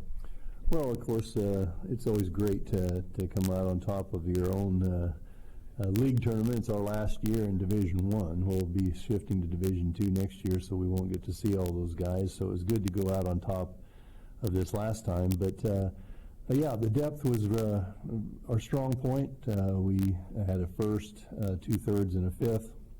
And when you compare that to South at having a first, second, and second, and still coming out on top, that just shows you the depth we have. Very proud of our girls. All the things they had to do, they did, and they came out on top. In the singles championship, Callie Sanborn, no surprise that she was able to beat Salina South's Robin Logan 6-0, 6-2. How special has Callie's season been here for this season? Well, actually, it's not. I wouldn't say it's a no surprise that she won that match, because Robin Logan's an outstanding player, and they battle all the time. But Callie was definitely on her game. She's a very frustrating player to play because she's just a human backboard that is able to run down everything. She's just a great athlete, and she knew that the league title was on the line for the team as well, and came out on top 6-0, 6-2. It was a great performance on her part. Talking with Salina Central head girls tennis coach Mike Gall here on the Salina Regional Orthopedic and Sports Medicine Clinic halftime show. Classmate Emery Newton was able to claim third with a 6-2, 6-1 win over Gracie Foster of Hutchinson. How great was her performance earlier this week? All week long. Well, the whole season she's played really well. I mean, she has to play against Callie in practice every day, and that's going to make you a better player, because you are playing a top-notch player that's going to bring that ball back to you, and you're going to have to learn to be consistent, and she has done that. Her game has just really improved and blossomed over the last 2 years, and it'll be tough to see her graduate. Cameron Phelps and Reagan Geisler, they teamed up in doubles action. They placed third with a 6-2, 6-2 victory over a Newton squad. Cameron Phelps and Reagan Geisler, I know so much about Reagan because she's such a good track and field athlete, so we all know that she can definitely step on the floor and kind of do whatever she wants athletically, but Cameron Phelps also a very special player. Both of them have worked really hard to make themselves better. Like you say, Reagan's just an outstanding athlete, multi-sport.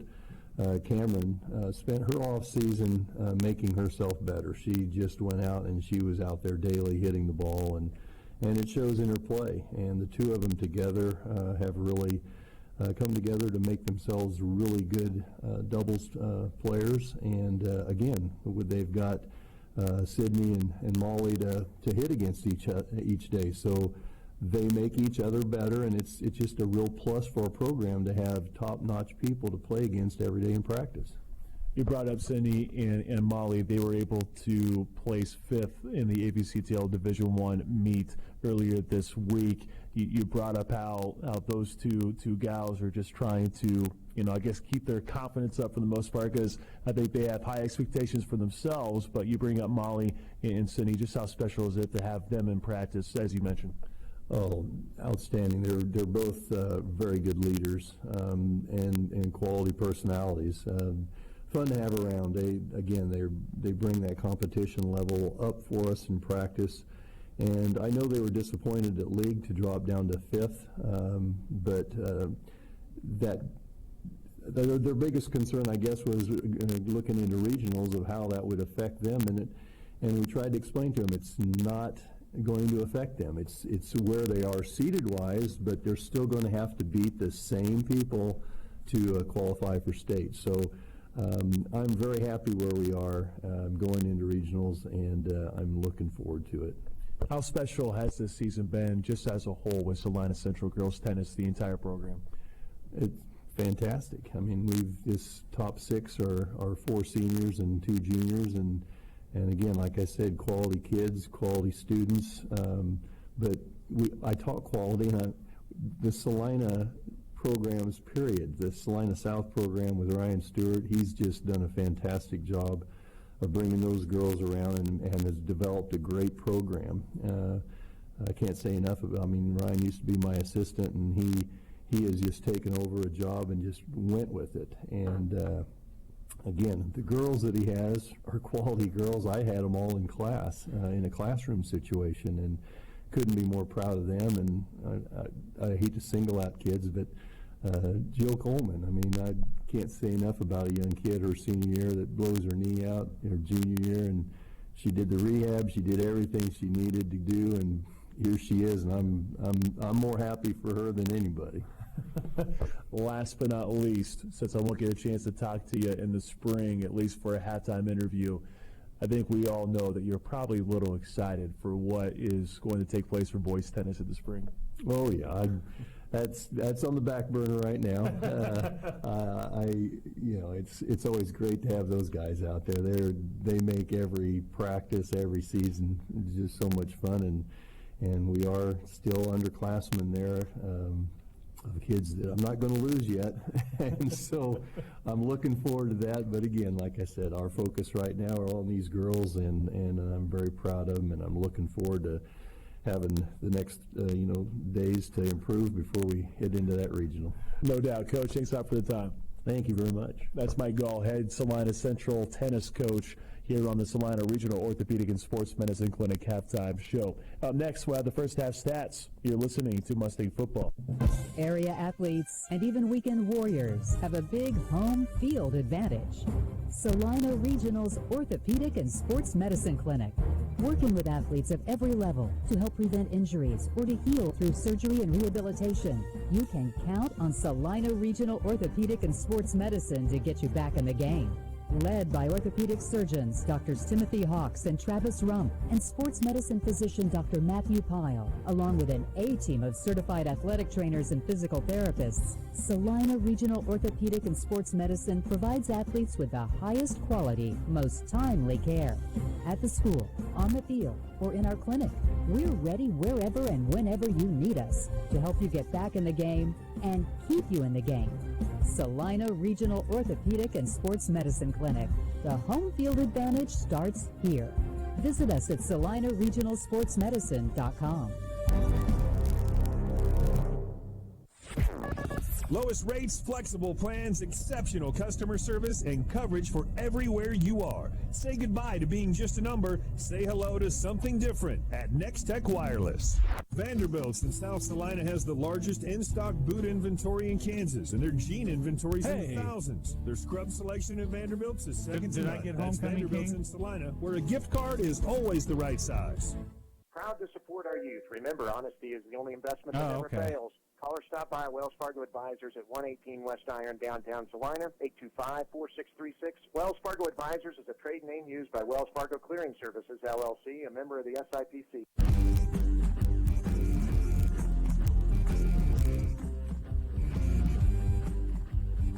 34-0 lead over the Newton Raiders. Alongside color analyst Darren Newshafer, I'm Pat Stroffman. Back at the 1150 KSAL studios is Michael St. John. While we have some time, let's look at the Salina Surgical Scoreboard. Opening their doors in 1999, Salina Surgical Hospital is proud to be partially physician-owned. From outpatient procedures to inpatient stays, talk to your doctor about having your next procedure at Salina Surgical Hospital. Serving Salina and their surrounding communities, Salina Surgical is 20 years strong. Well, you know the score here, 34-0 in favor of Salina Central. Over at Grace Family Sports Complex, no surprise here, the Smith Center Redmen dominating the Sacred Heart Knights 39-0. At the half in Abilene, it's a close game here. Both teams are trying to get win number one for the season. Coffeyville, the Golden Tornado, with a 7-6 lead over the Abilene Cowboys. Down in Mays, the Mays Eagles lead the Salina South Cougars 30-0.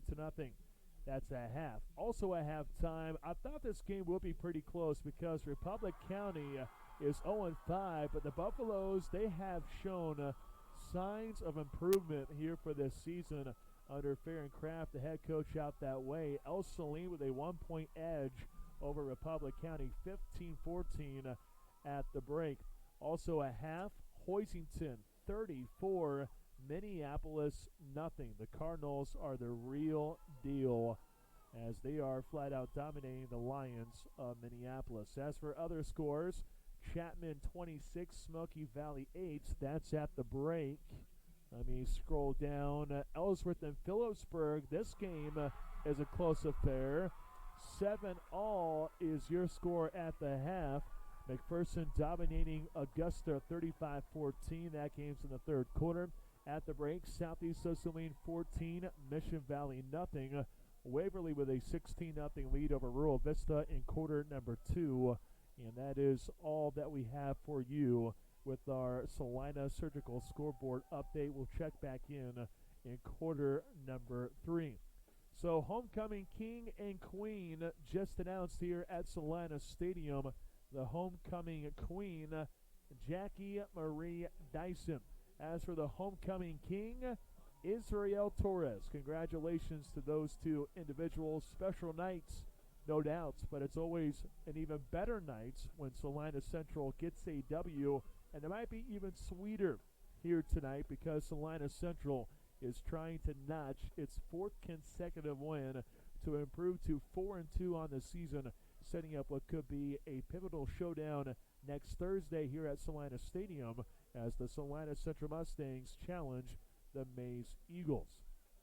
Let's take a look over at some stats here, Darren Newshafer. I know you went through some of them earlier on here in the Salina Surgical Scoreboard, I should say the Salina Regional Orthopedic and Sports Medicine Clinic halftime show. You know, when you talk so many Salina Regional whatever, there's a lot of stuff going on here. But earlier on, you were talking about the stats and how balanced it truly was for Salina Central. How many yards did the Newton Railers end up with? 136. 136. So 24 plays for 136. 32 plays for 136 yards. So just under 4 yards per play. Meanwhile, Salina Central, 342 total yards of offense. Again, these are all unofficial. Sure. On 35 snaps. So that equates to about nearly 9 yards per play, if I have my math Your math is better than mine. Although I will say I was proud of myself saying that Logan Heigl is getting a touchdown a third of the time, so that's good. Yeah, so just under 10 yards per play for Salina Central. Meanwhile, just under 4 yards per play for Newton. Double the amount of first downs for Salina Central. They did turn it over once there on the last play of the first half. Newton's added to it a couple fumbles to make add to their misery from that standpoint. But it's very reminiscent of the first half that we witnessed a week ago tonight down in campus, where the offense for Salina Central pretty balanced, although they did seem to throw the football around a little bit more last week against campus. Plus they had the bigger plays on special teams and got the interception returns on the pick sixes, and that's really the difference between being up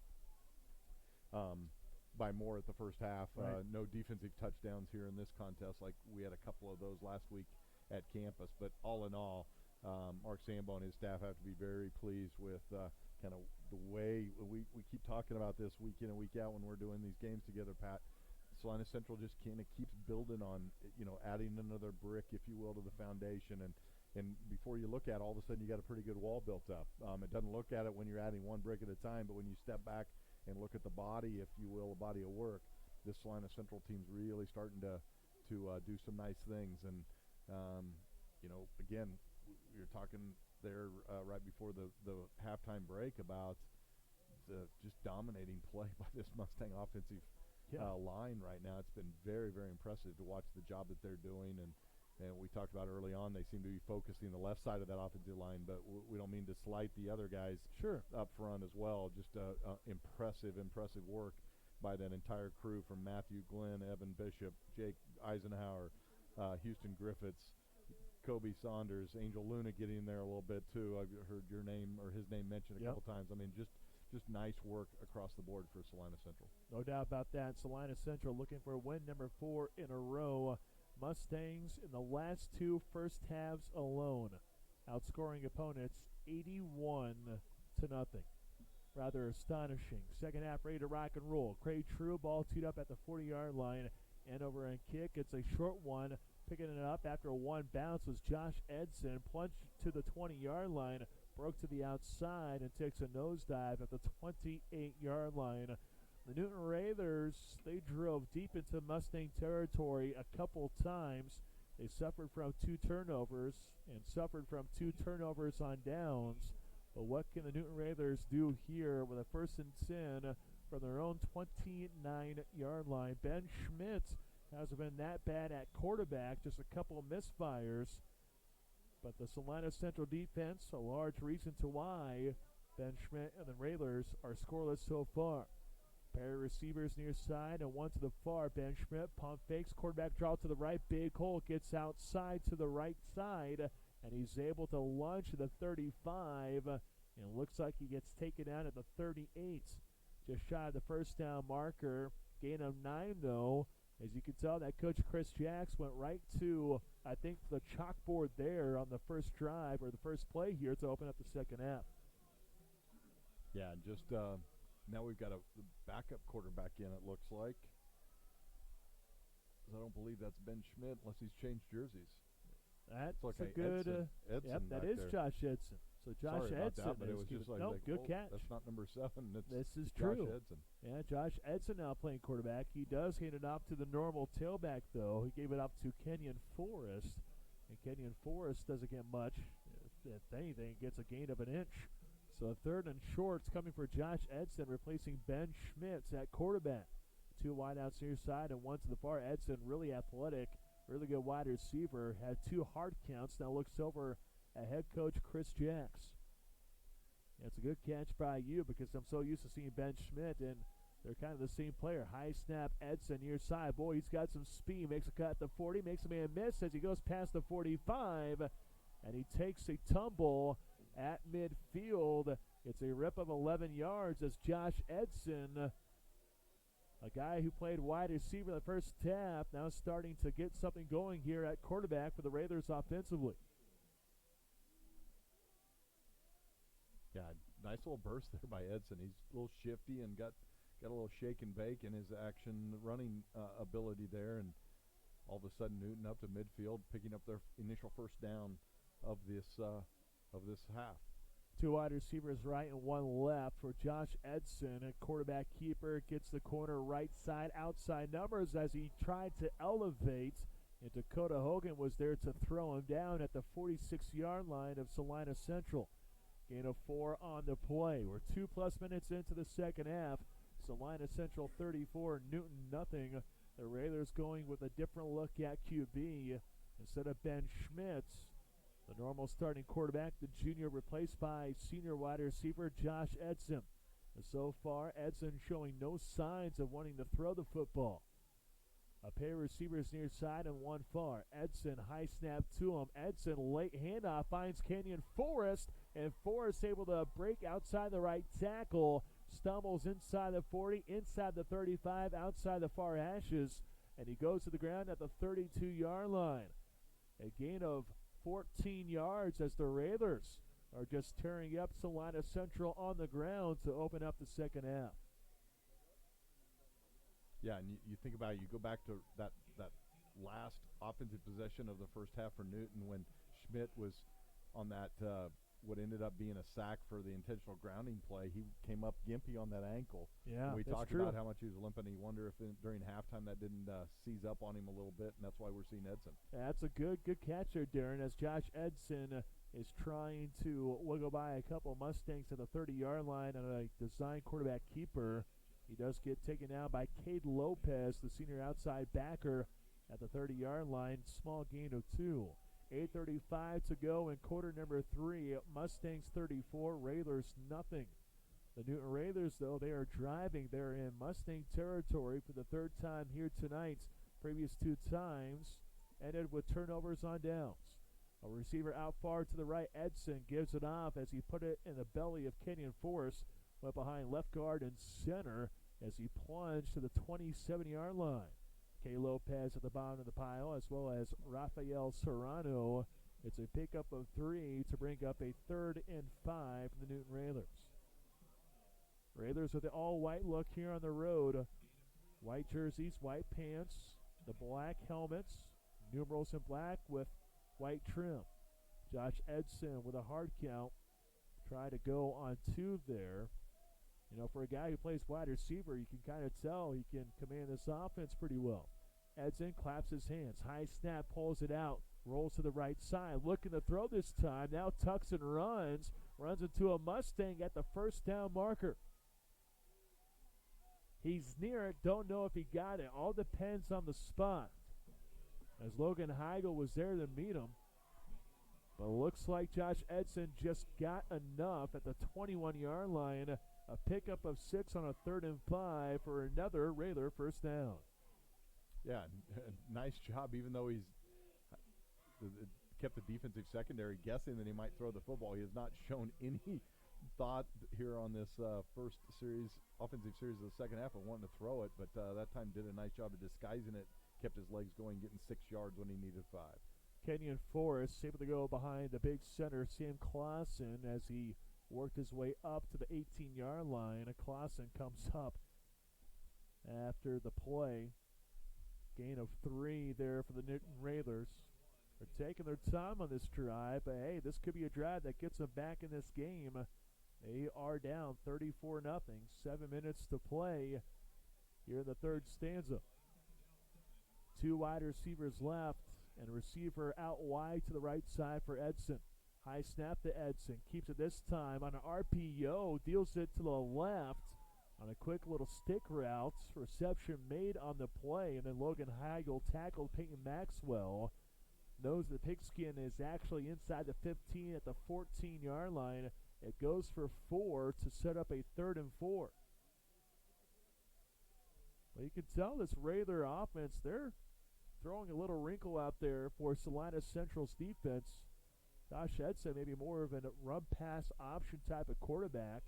Ben Schmidt didn't really look that way. It was purely just pass, pass, pass. But you can tell Josh Edson can kind of control everything here as a quarterback. Man in motion to the far side. Little tap ahead to Peyton Maxwell. Trying to find the seam, and he doesn't get much.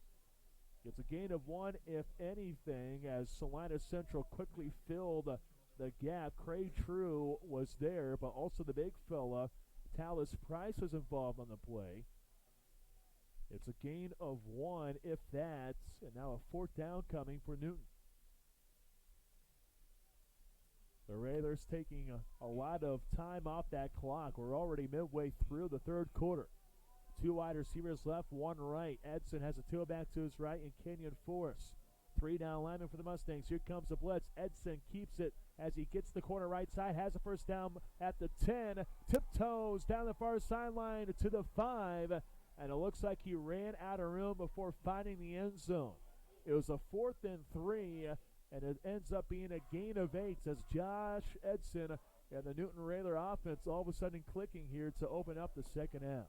Well, talk about the job that's being done in the first half. Newton, 12 carries, rushes for 35 yards.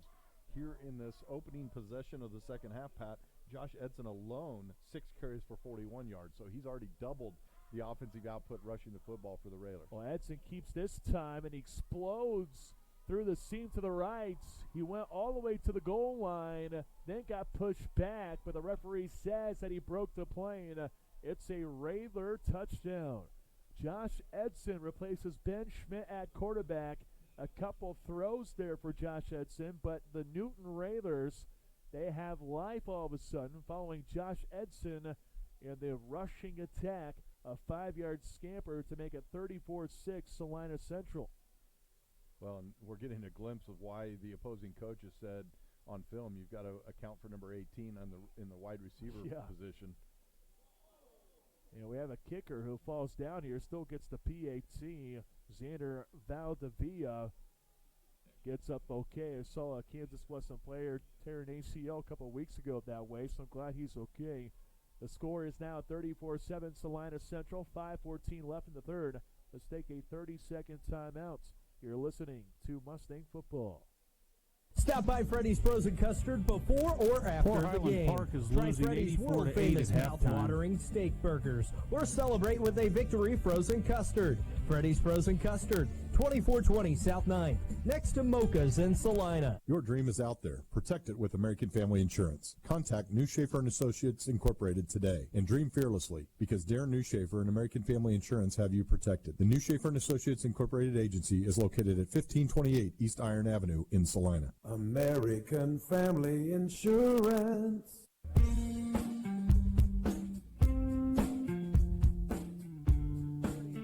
7 Salina Central, 5:14 left in the third quarter. For the Newton Raiders, they turn to a different quarterback. It's Josh Edson, and a lot of time went off the clock here in New Schaefer. But how about that drive for the Newton Raiders? Yeah, very impressive, and tip of the cap to Josh Edson coming in from a wide receiver position. An onside kick near side, and good thing for the Mustangs, they were prepared for it. The hands team was ready, and good reception there for Logan Lokesy, the 5'8 sophomore. Do we have a penalty flag, though? There is one back at the 20-yard line. What could this be? Neutral zone infraction? No, free kick and Oh, free kick infraction.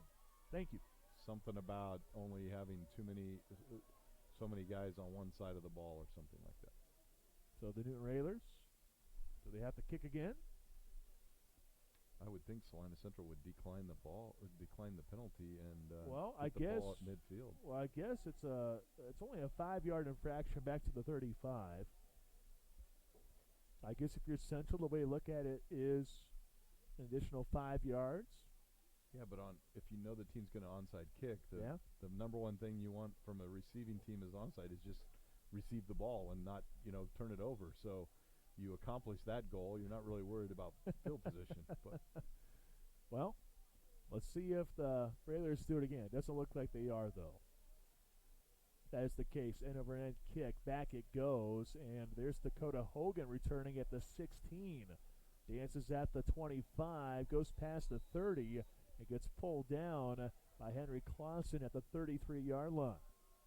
5 minutes left in the third. Mustangs 34, Railers 7. Well, that's an impressive drive for the Railers there, New Schaefer. But how big is this drive for the Mustangs?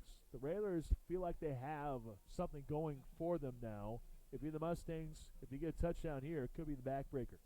Well, and this is, times change. We were talking about the homecoming festivities, the fact that they have the King candidates, and there was, I believe, 3 Salina Central football players up for King candidates, so they weren't in the locker room for halftime. Things look a little disjointed right now for Salina Central, so I think this is an important drive for this Mustang offense, kind of get things and get the juices flowing. But halftime took a little longer. Both teams kind of came out of the locker room, were standing around. You got some guys that were up for King candidate, and they weren't in on the whole ritual, and it just seems a little disjointed there defensively. Obviously, with the new look at quarterback for the Railers. Yeah, well, Jackson Kavanaugh, first play offensively for the Mustangs, goes for 6. Cooper Chard trying to pick up right where he left off, able to go between right guard and the center, and he's able to find space. Brings the ball to the 48-yard line for a pickup of 9. So the Salina Central Mustangs, at least offensively, they are showing no signs of slowing up.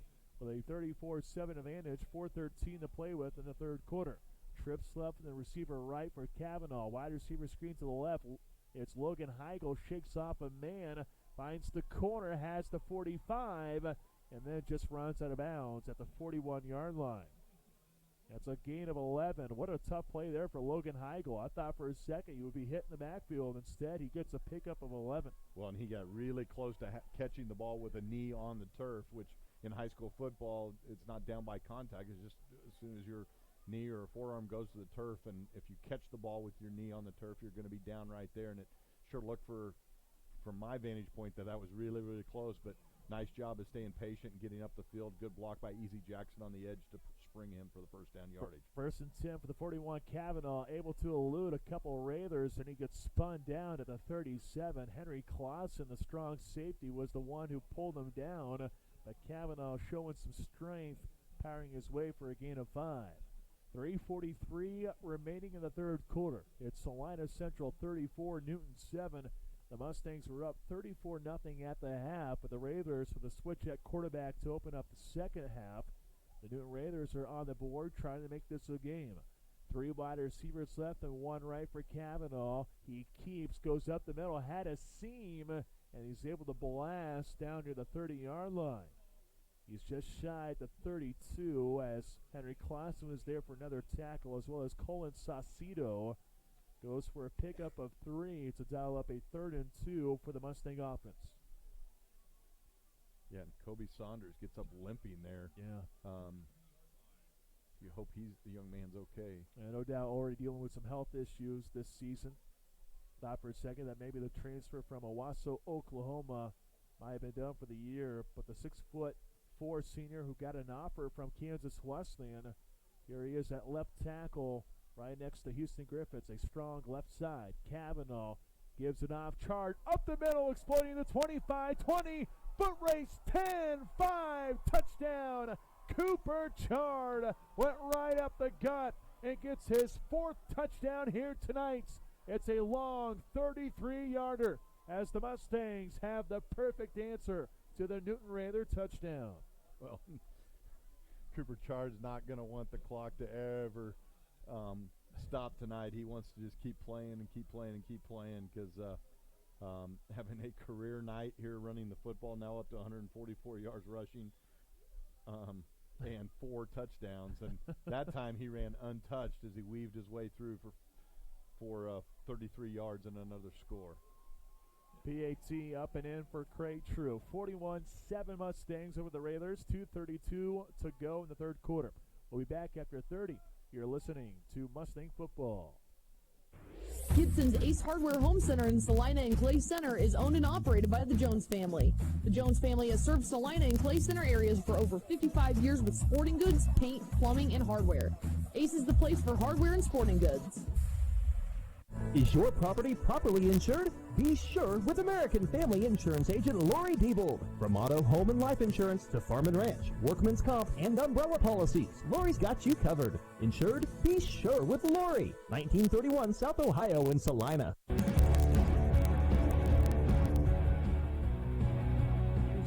Over half of the third quarter to break the goose egg as the Raiders make it a 34-7 ball game with just under 6 minutes left, making it just over 5 minutes to go in the third quarter. Central's response, Cooper Chard, a pair of touchdowns in the first quarter, a TD in the second, and now a TD in the third, the latest a 33-yarder. Kick underway, end over end kick, and returning the ball, going up the middle for the Newton Raiders is Josh Edson, the quarterback, and now 2 flags come in. You just hope that things can stay in control here, as it was at the very end. Salina Central was in a little bit of a skirmish. I think it was Easy Jackson getting in a tussle with the Raiders on the far side of the football field. And Easy got a little talking to by Coach Mark Sambo on the way over to the sideline. So unnecessary roughness against Salina Central. So after the return, which was up to the 31-yard line, the Newton Raiders get an additional 15 yards, and now the Newton Raiders get great field position. Their offense feeling pretty darn good after what took place last drive. And now they have excellent field position at the 46-yard line. I'm sure Coach Mark Sambo not happy with that one bit. Nonetheless, the Raiders had the football first and 10 from their own 46. Edson in shotgun. Puts it in the belly of Kenyon Forrest, and the speedster is off. Marching down the right hashes inside the 45 of the Mustangs. Inside the 40 and pulled down at the 36-yard line. Gain of 18 yards as the Raiders, a team coming into the game averaging 47 rushing yards per game. They have probably double that here in the third quarter alone. yeah, very impressive. They're up now over 100 yards with that 19-yard tote there by Kenyon Forrest. I've got him unofficially 61 yards, while Josh Edson has added 46 here. All of Edson's here in the third quarter. Edson, quarterback keeper near side, finds a seam, and two Mustangs have to combine to sandwich him to pull him down at the 31-yard line. Kay Lopez was one of them, Talis Price the other. It's a pickup of 4 for Josh Edson as the Raiders are trying to claw back into this game, but if they are going to do that, they're going to need to score fairly quickly, though, because these offensive drives might be taking a little while. 90 seconds left in the third, 41-7 Mustangs. Seconds down for the Newton Raiders. Two wide receivers right. Edson gives it off. It's Forrest churning up the middle. Three Mustangs trying to come up with a stop. And finally, he's yanked down right at the 25-yard line. It's a gain of 6 on a third, make it a 2nd and 6. And the Newton Raiders continue to drive, inching closer to the next Dick Wireless red zone. Yeah, just I have to be very impressed with the job that Chris Jackson, his coaching staff, they got their Railers fired up at halftime to come out and try to win the second half at least, and so far so good for the Railers. Twins left, receiver right, Forrest plunging up the middle like a pinball, just kind of going off some bumpers, and the final guy that got him was Dalen McKnight, but it was a little too late as he broke forward for a pickup of 5 at the 20-yard line. Clock under 40 seconds to go in the third. Mustangs 41, Raiders 7. Salina Central's main performer, Cooper Chard, with 4 touchdowns. Josh Edson, though, has been the stud here in the second half for the Raiders. Twins left, high snap to Edson. Keeps it himself, makes a man miss, finds a seam inside the 15, inside the 10, and he sprints into the end zone for a Raider touchdown. Josh Edson has given the Raiders some life, a 20-yard scamper, making the score 41-13. Mustangs still with the lead, but the Raiders, they are not quitting here on the road. Yeah, and I think Chris Jackson and his staff, if they didn't know what they had, they may have just found something offensively, because this looks like a totally different group right now offensively with Josh Edson. I don't want to say under center, but in the quarterback position, because he's taking the snaps out of the shotgun. But he just gives them a incredible different dimension with his speed and athleticism once he gets to the edge. No doubt. 41-14 after the made PAT. 17 seconds to go in the third quarter. Let's just keep it here for the time being and see if we can get a Salina Surgical scoreboard update. Opening their doors in 1999, Salina Surgical Hospital is proud to be partially physician-owned. From outpatient procedures to inpatient stays, talk to your doctor about having your next procedure at Salina Surgical Hospital. Serving Salina and their surrounding communities, Salina Surgical is 20 years strong. Coffeyville 15, Abilene 12 after 3 quarters of play. And how about this score through 3 quarters of action? El Saline 22, Republic County 22. Close game out in Brookville. The Cardinals trying to avoid their second loss here for 2019, but I've always been told that Fair and Crass bunch out in Belleville, the Republic County Buffaloes, they are a pesky bunch, and that has been the case here tonight in Brookville. Ball teed up at the 40-yard line. Raiders kicking off. A high kick, pooch kick, calling for a fair catch as Gage Prester at the 33, and a good decision there as Salina Central gets great field position, although the Mustangs could just run out the clock here in the third quarter. Only 17 seconds to go until the end of it. 41-14 Mustangs. Yeah, and now Newton's, we've been very impressed with what they've done offensively here, getting 2 touchdowns in the third quarter. Unfortunately for the Railers, the one thing they've not been able to do tonight is to stop this Mustang offense, as Central has not punted the football. They did turn it over, but it was on the last play of the half on kind of a Hail Mary type of effort. So if Newton wants to get in this game, they got to find a way to stop this Mustang.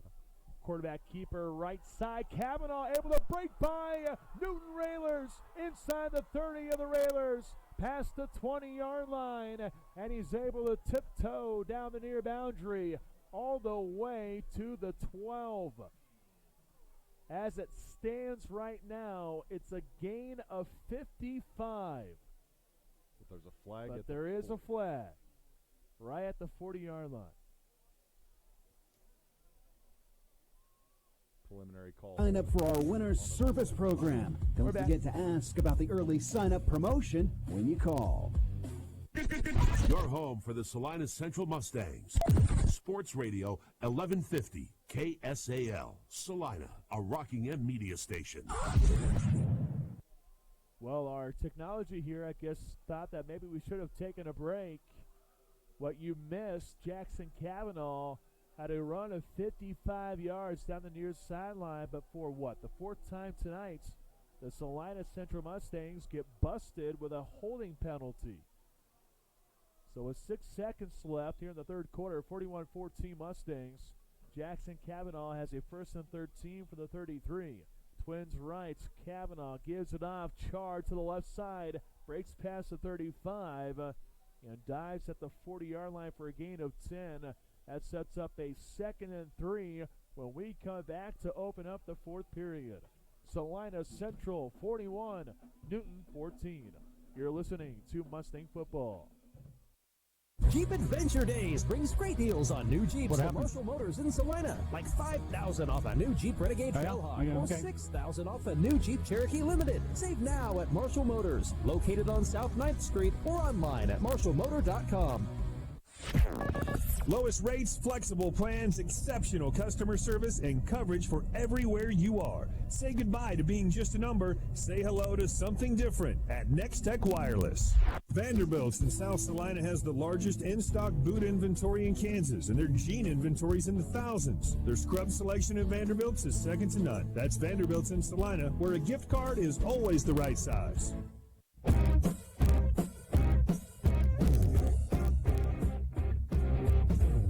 14 here on homecoming night. For those who have missed it, homecoming queen tonight, Jackie Marie Dyson.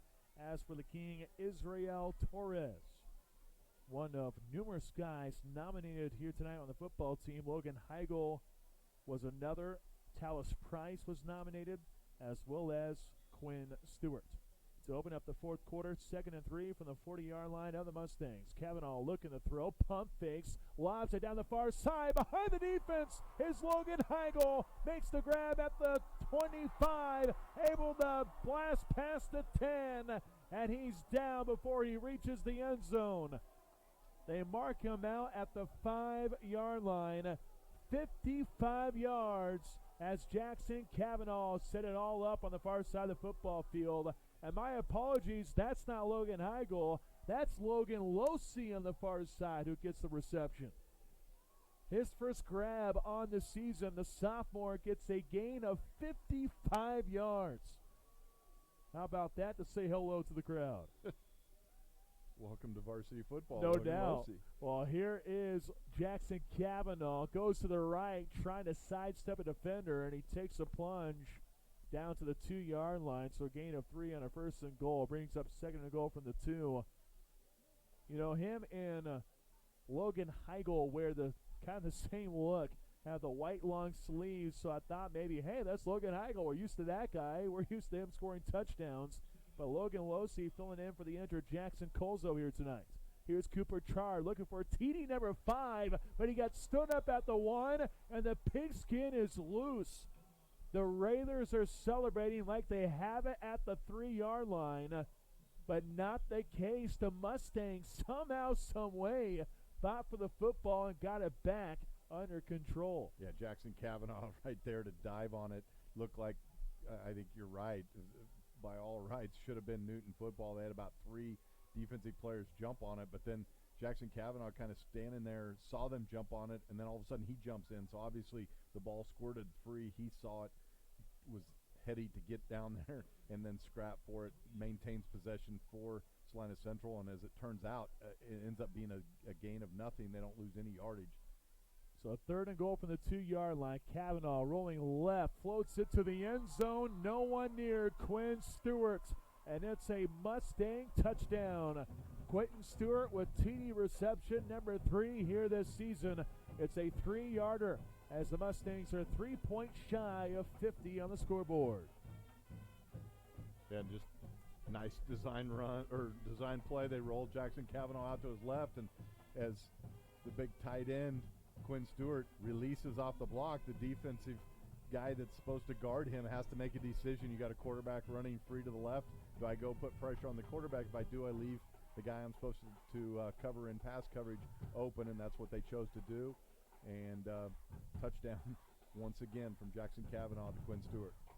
Cray True and his kick blocked, leaving the score 47-14 in favor of the Mustangs. 10.5 to go in the fourth quarter. Let's take a 30-second pause. You're listening to Mustang Football. You need an investment plan that helps you know exactly where you stand now, tomorrow, and in the years to come. Call or stop by Wells Fargo Advisors to see what process does just that. 118 West Iron, downtown Salina, 825-4636. Wells Fargo Advisors is a trade name used by Wells Fargo Clearing Services, LLC, member of the SIPC. At Mocha's, they get it. They understand your morning cup of coffee is more than just coffee. Mocha's knows that your favorite coffee drink is the only way to make your day flow. Fresh coffee, lattes, sandwiches, and more. Mocha's with 2 Salina locations, 916 East Crawford and 2424 South 9th, next to Freddy's.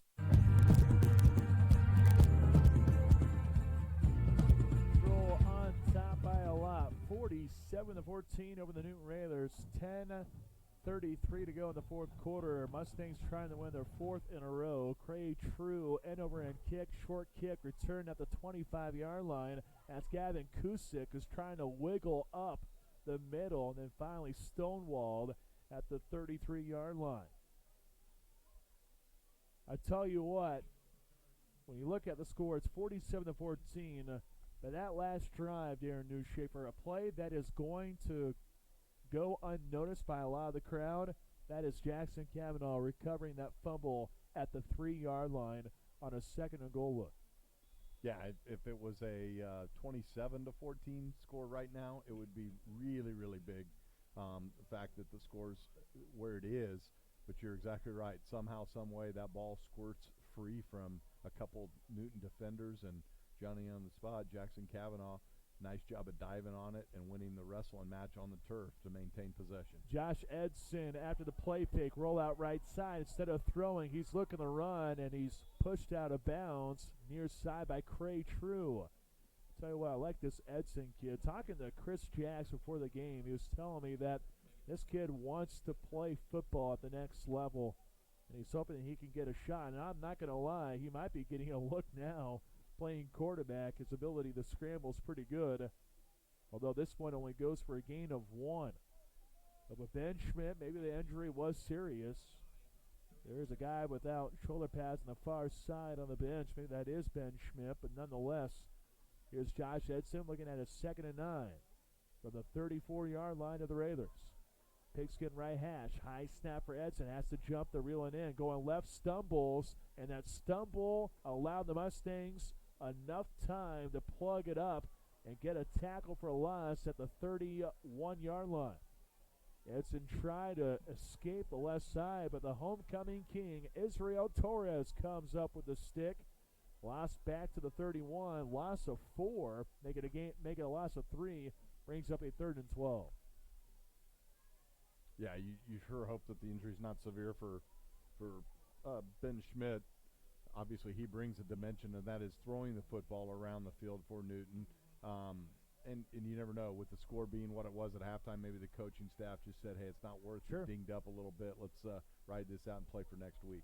Here's Josh Edson. Quentin Stewart was in his face, and he got a little tug as well. Fortunately for the Newton Railers, Max Farouk filling in for the injured Braden Botterweck.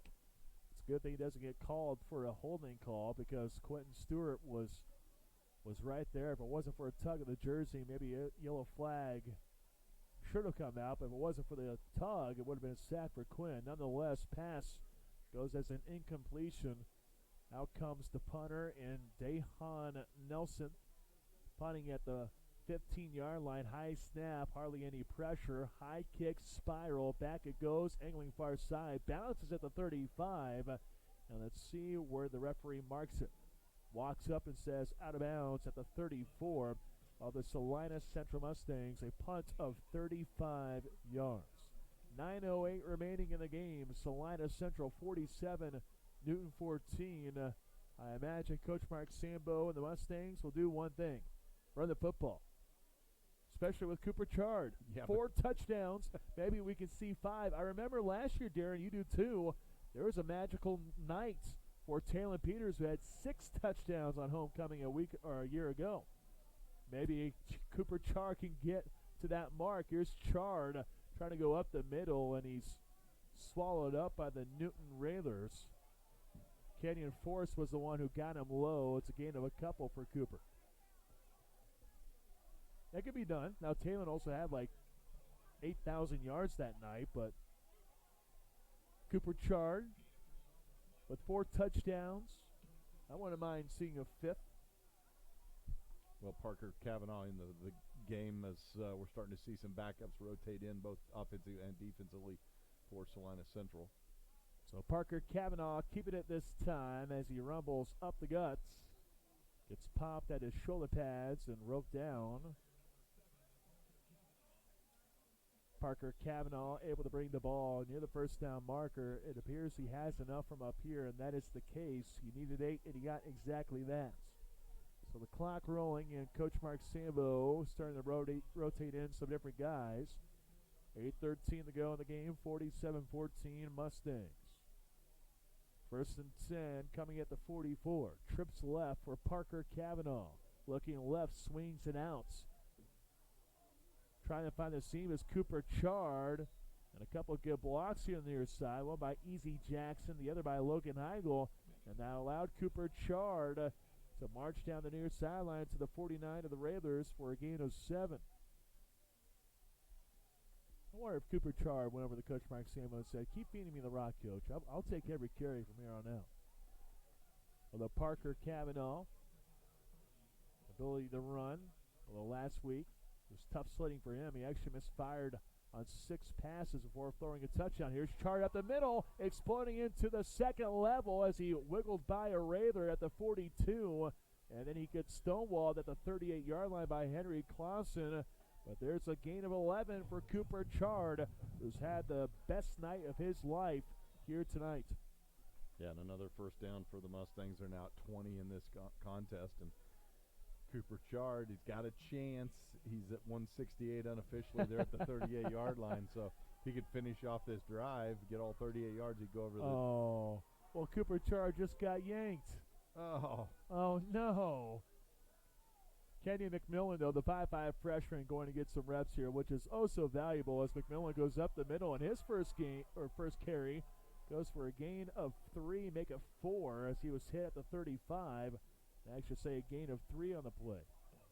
Well, I guess Cooper Chard will just have to settle for 168 and a 4-piece tonight. Yeah, it's great for that senior young man that's meant a lot to this program, played a lot of different roles during his varsity career, and having to flip the stage and be in the offensive backfield in a spread offense. It's kind of it's a different, unique way of trying to run the football. But as we've talked about, he just seems to get better every week, and as this offensive line comes into shape, good things still ahead for this Mustang football team. Kenyon McMillan trying for the corner.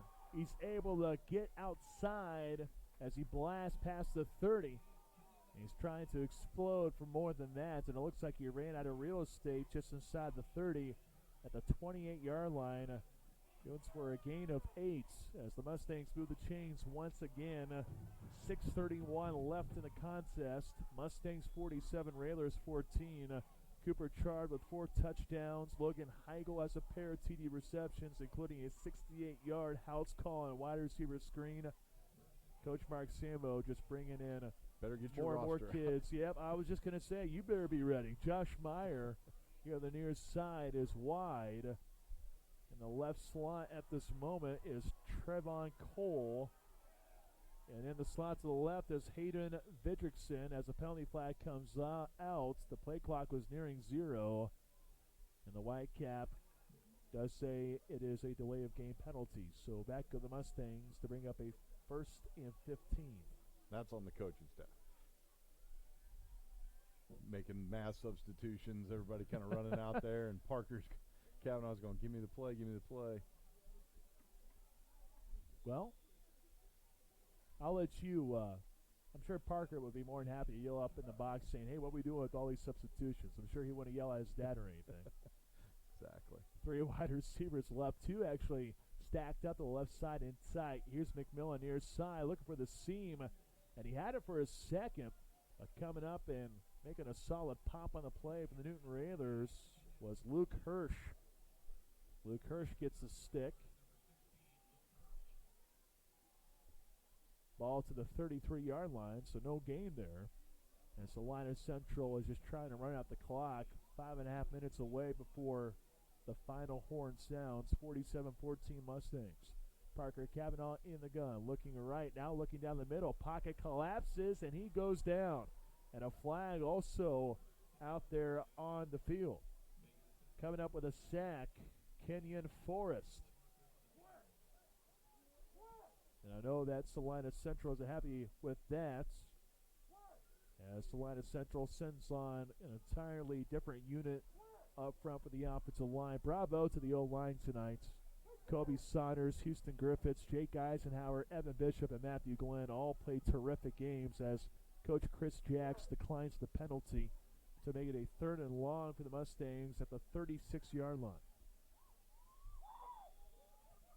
So over left side, Cody Flax at left tackle. Angel Luna playing left guard. Sabia Mills playing center. Ball goes back to Cavanaugh.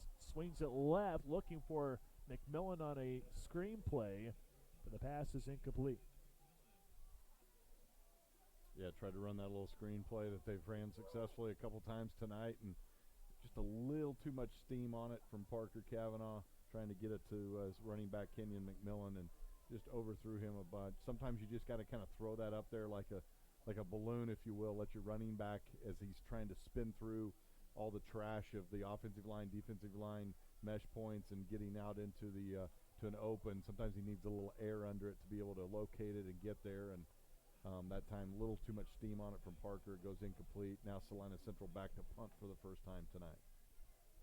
Cray True standing right at midfield. High snap goes over his head. He's chasing down the ball, picks it up, looking to get rid of it. Rolls out right side, running into trouble, but Cray True finally gets stood up at the Mustang 25, allowing the Raiders to have great field position, looking for the 3rd touchdown here tonight. Well, again, when you bring on different guys, even if you're just taking out a guy and then putting him back in for a split second, sometimes that's all the difference in the world. And now the Newton Raiders have excellent field position at the 25, trailing 47-14, a shade under 5 minutes to go in the contest. Well, and again, I don't want to belabor the point because Salina Central's got this game well in hand, but it has just seemed very disjointed here after halftime, and I'm not so sure that the halftime homecoming activities up big. Guys just kind of lost focus. They want to know who got the king, who got queen. One of your teammates wins the king. You know, you're more worried about going and congratulating him than you are to get ready to play football in the second half. And it just looks like Salina Central, as crisp and clean, Pat, as they looked in the first half, just have not looked like the same football team here after intermission. Kenyon Forrest with a tote. Dalen McKnight with a tackle for Salina Central. Gain of 1. 2nd and 9 for the 24-yard line. Edson breaking left side. Explodes inside the 20 and rumbles down near the 15-yard line. He appears to be shy by just a couple of yards. So Josh Edson able to scramble over left side for a gain of 8. Brings up a 3rd and short for the Newton Raiders, who are knocking on the door inside the next Tech Wireless red zone. Ball placed at the 16-yard line. A wide receiver on each side. Edson gives it off. Forrest to the right side. Runs it to a Mustang, but stumbles and stays above the ground before rumbling inside the 10 and down at the 8. As it stands, it's a gain of 8 yards, but 2 penalty flags out on the football field at the line of scrimmage.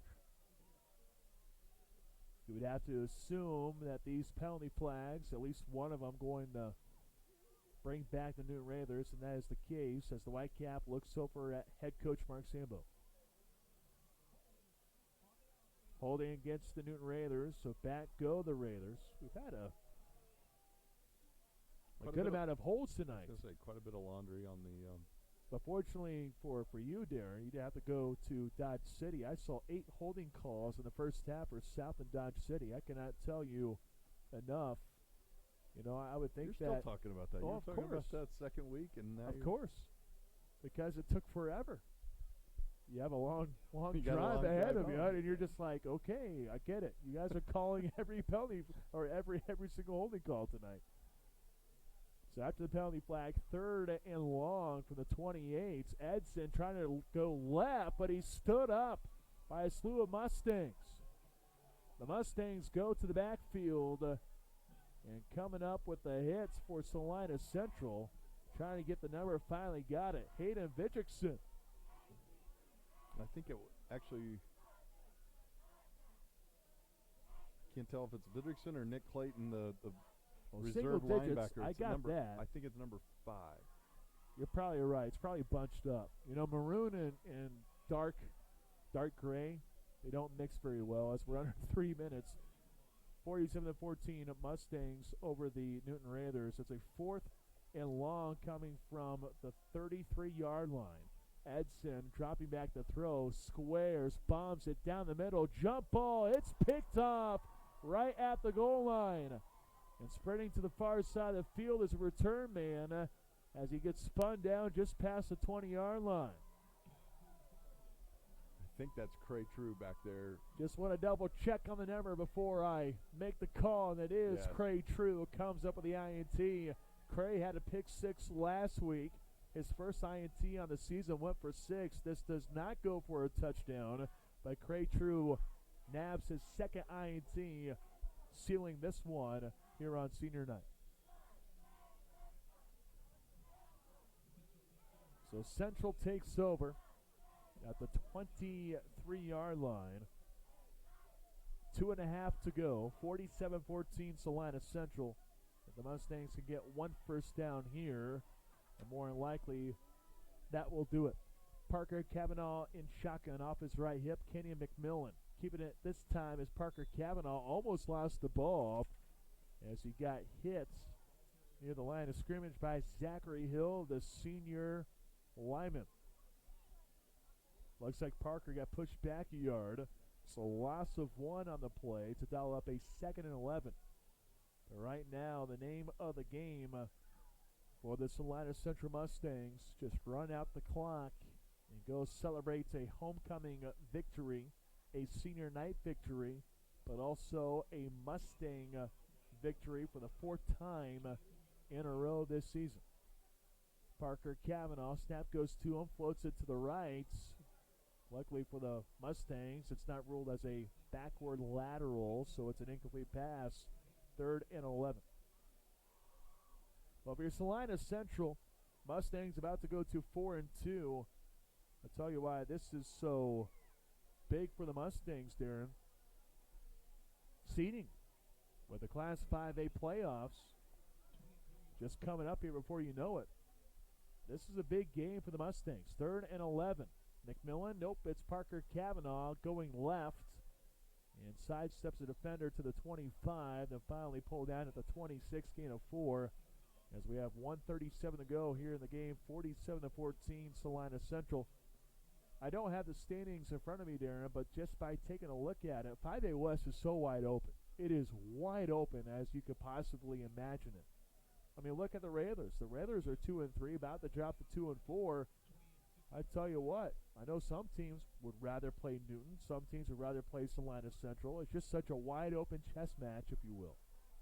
So 4th and long from the 26, coming here for Parker Cavanaugh. Just going the hard count, probably letting the play clock go all the way down to none or maybe even 1 before calling a timeout. Central has 3 remaining, and that is exactly what Coach Mark Samo is doing, getting the clock down to 56 seconds left. Salina Central dominating 47-14. But that's how the 5A West is. You know it for basketball. You know it for football. 5A West just always seems to be a wide open classification, if you will. And if you're Salina Central, all of a sudden with you having 4 wins, maybe you have a favorable matchup in the first round compared to a team that might be just a seed below you, and they're taking on a much tougher team. It's always wide open when you take a look at the 5A playoffs. Yeah, and you know, being on the top side, so you get to host a game hopefully in that first round. And sure. You know, with still 2 weeks left in the regular season, hosting Mays next week, we know that's going to be a tough ball game for Salina Central, but definitely one they can win. And then you have a game on the road at Hayes before you get into playoff. And that would be a big game too. And that could definitely be a big game to keep Salina Central above 500, which probably then guarantees them at least a home game in that first round. You would thank Craig True for his second punt here in the quarter. It's a good boots, and Salina Central downs it at the 40-yard line.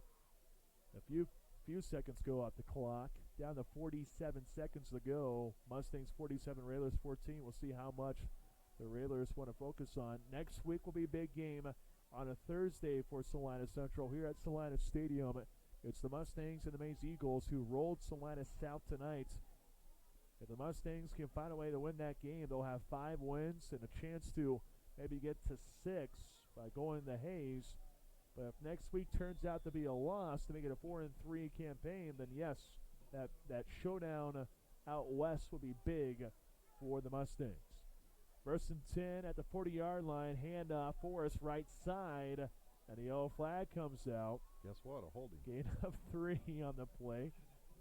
You know, I just had to mention it. Nice thing is, Darren, I didn't say it in the second quarter or third quarter, because had I done that, we might be here talking about a record 25 hold calls called tonight.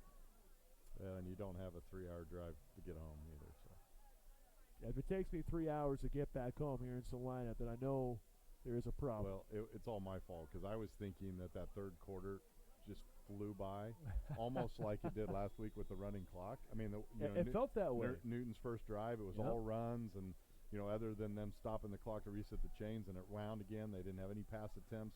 Central comes back, runs the football down, and you're like, wow, that third quarter went quick. Well, not so much in the fourth. Just let me know if a weather delay. I'm happy. Is there any lightning involved on the play or anything? Here's a quick toss to the left, a wide receiver screen. Peyton Maxwell try to hurl a guy, and I guess maybe it doesn't go for Kansas rules, but normally if you try to hurdle a guy, normally a flag comes out for that too, Darren. That's usually banned. Normally you can't hurdle anyone at the high school level. But whatever, I digress. They didn't throw a flag. That's a good I thought thing. it was interesting because I thought it was banned at the high school level because so many NFL guys are being criticized for it. And I thought for sure that high school level banned that, but maybe not the case. Edson gives it off. Here's Forrest. A one-handed tackle, and yeah, that would hurt me too. The guy comes up looking at that arm. Good thing he's okay. Nonetheless, clock goes down to none as Salina Central gets win number 4 in a row. Mustangs dominate on homecoming night, 47-14. Let's take a 2-minute timeout, then come back for the postgame show. You're listening to Mustang Football.